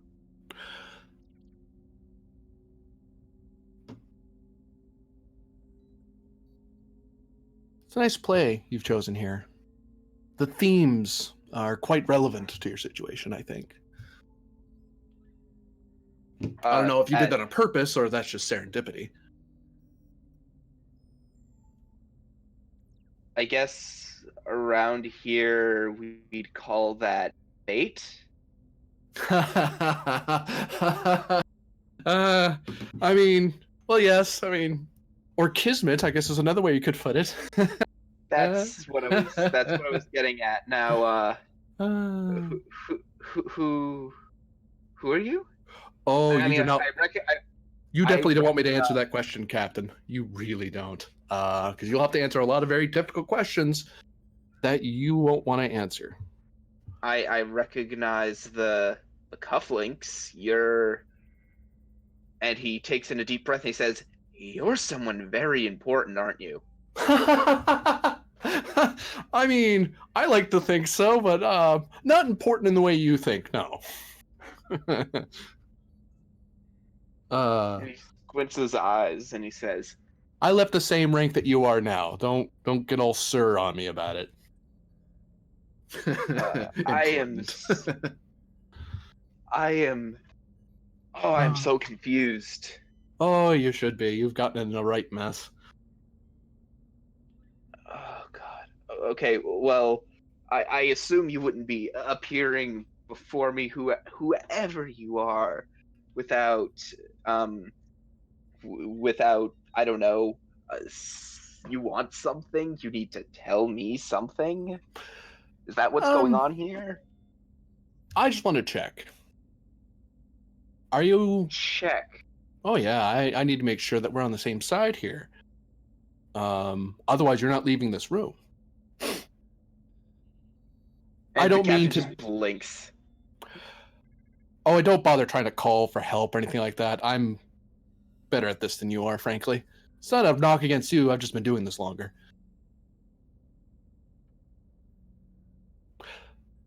Here's my question. Are you out to weaponize the cow kit, or are you actually out to help them? What kind of question is that? I'm out to help them. He stares at you for a second. And And like for the first time in this whole exchange, the captain is looking him dead in the eyes. Like he didn't expect to be looking at him dead in the eyes, but well, here the hell we are. And you can almost see he smiles just a tiny bit. He seems amused. Yeah, that looks familiar. Well, he turns away from you and looks at the stage. Wow, they even got the overacting part right. That's detail. Sorry, I got distracted. The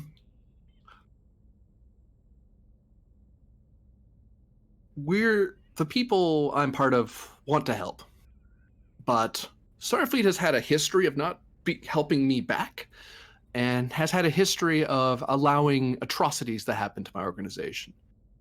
So, I can't exactly help you in Federation space, but I can help you on where you're being sent.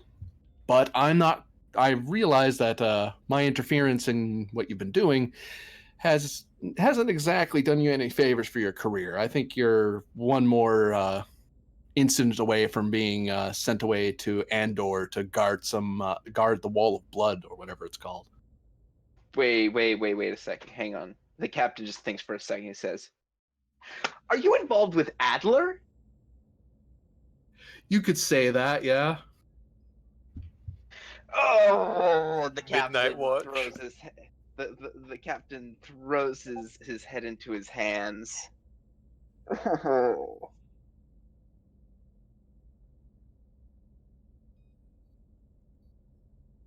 You're gonna be all right there. Yes, I'll be fine. You're missing the sword fight. It's really good. I mean, it's a little too perfect, but holograms. You really should see an actual play. Like there's a lot more viscerality and verisimilitude there.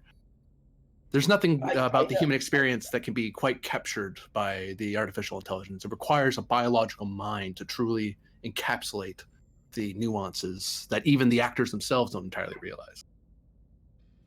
Yeah, I know. I suppose that's true, but well, I don't get back to Earth very often to see live shows, and out here this is about as good as I'm gonna get. Just get your crew to do it. It's good for morale. You make Penn play Hamlet. That's good. No, it is not. Please do not do that. He will butcher the role. Fuck you. King Lear. I could see him. And the captain looks at him. He says, "Maybe the Scottish king." Oh, you're superstitious. That's disappointing. But I suppose, yes. So, before people start wondering why you aren't responding to your comm badge because someone's trying to reach you right now, and that's kind of an issue for me, do you want my help or not?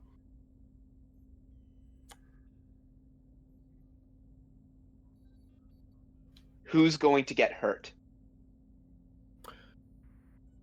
I will say the most true thing you will ever hear in your career. I don't know. Will the number be smaller if you help? I like to think so. Frankly, I wouldn't like to involve Starfleet at all, but you're going the same place I am, and I'd rather we didn't step on each other's toes again.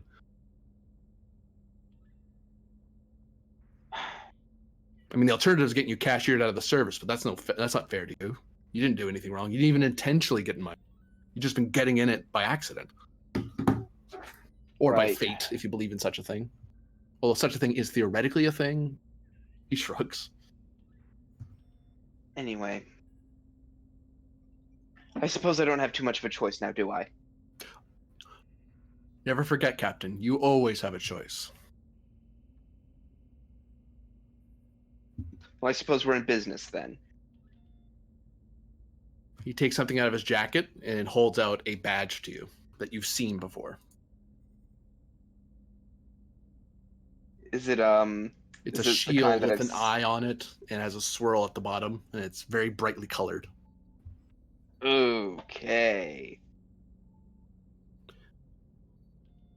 keep that somewhere safe. Don't tell anyone you have it, or your career is over. That's not me threatening you. That's the reality of the people you work for. And at a certain time, one of my agents will contact you and alert you that they're there. And you can arrange with them where you want to meet. And they'll inform you what we know. You can inform them what you know. And we can figure out what exactly we're going to do.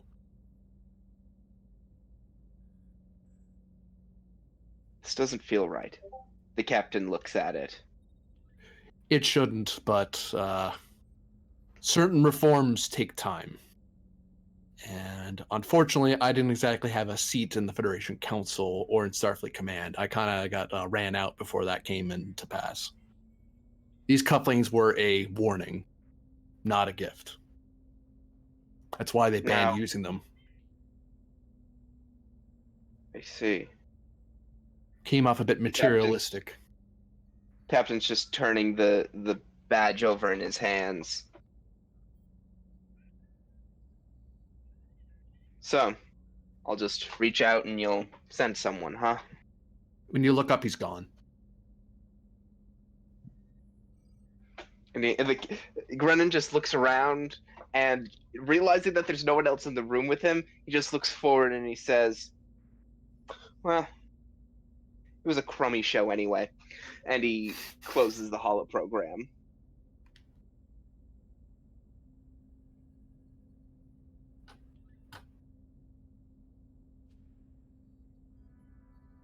And that is the end of the episode.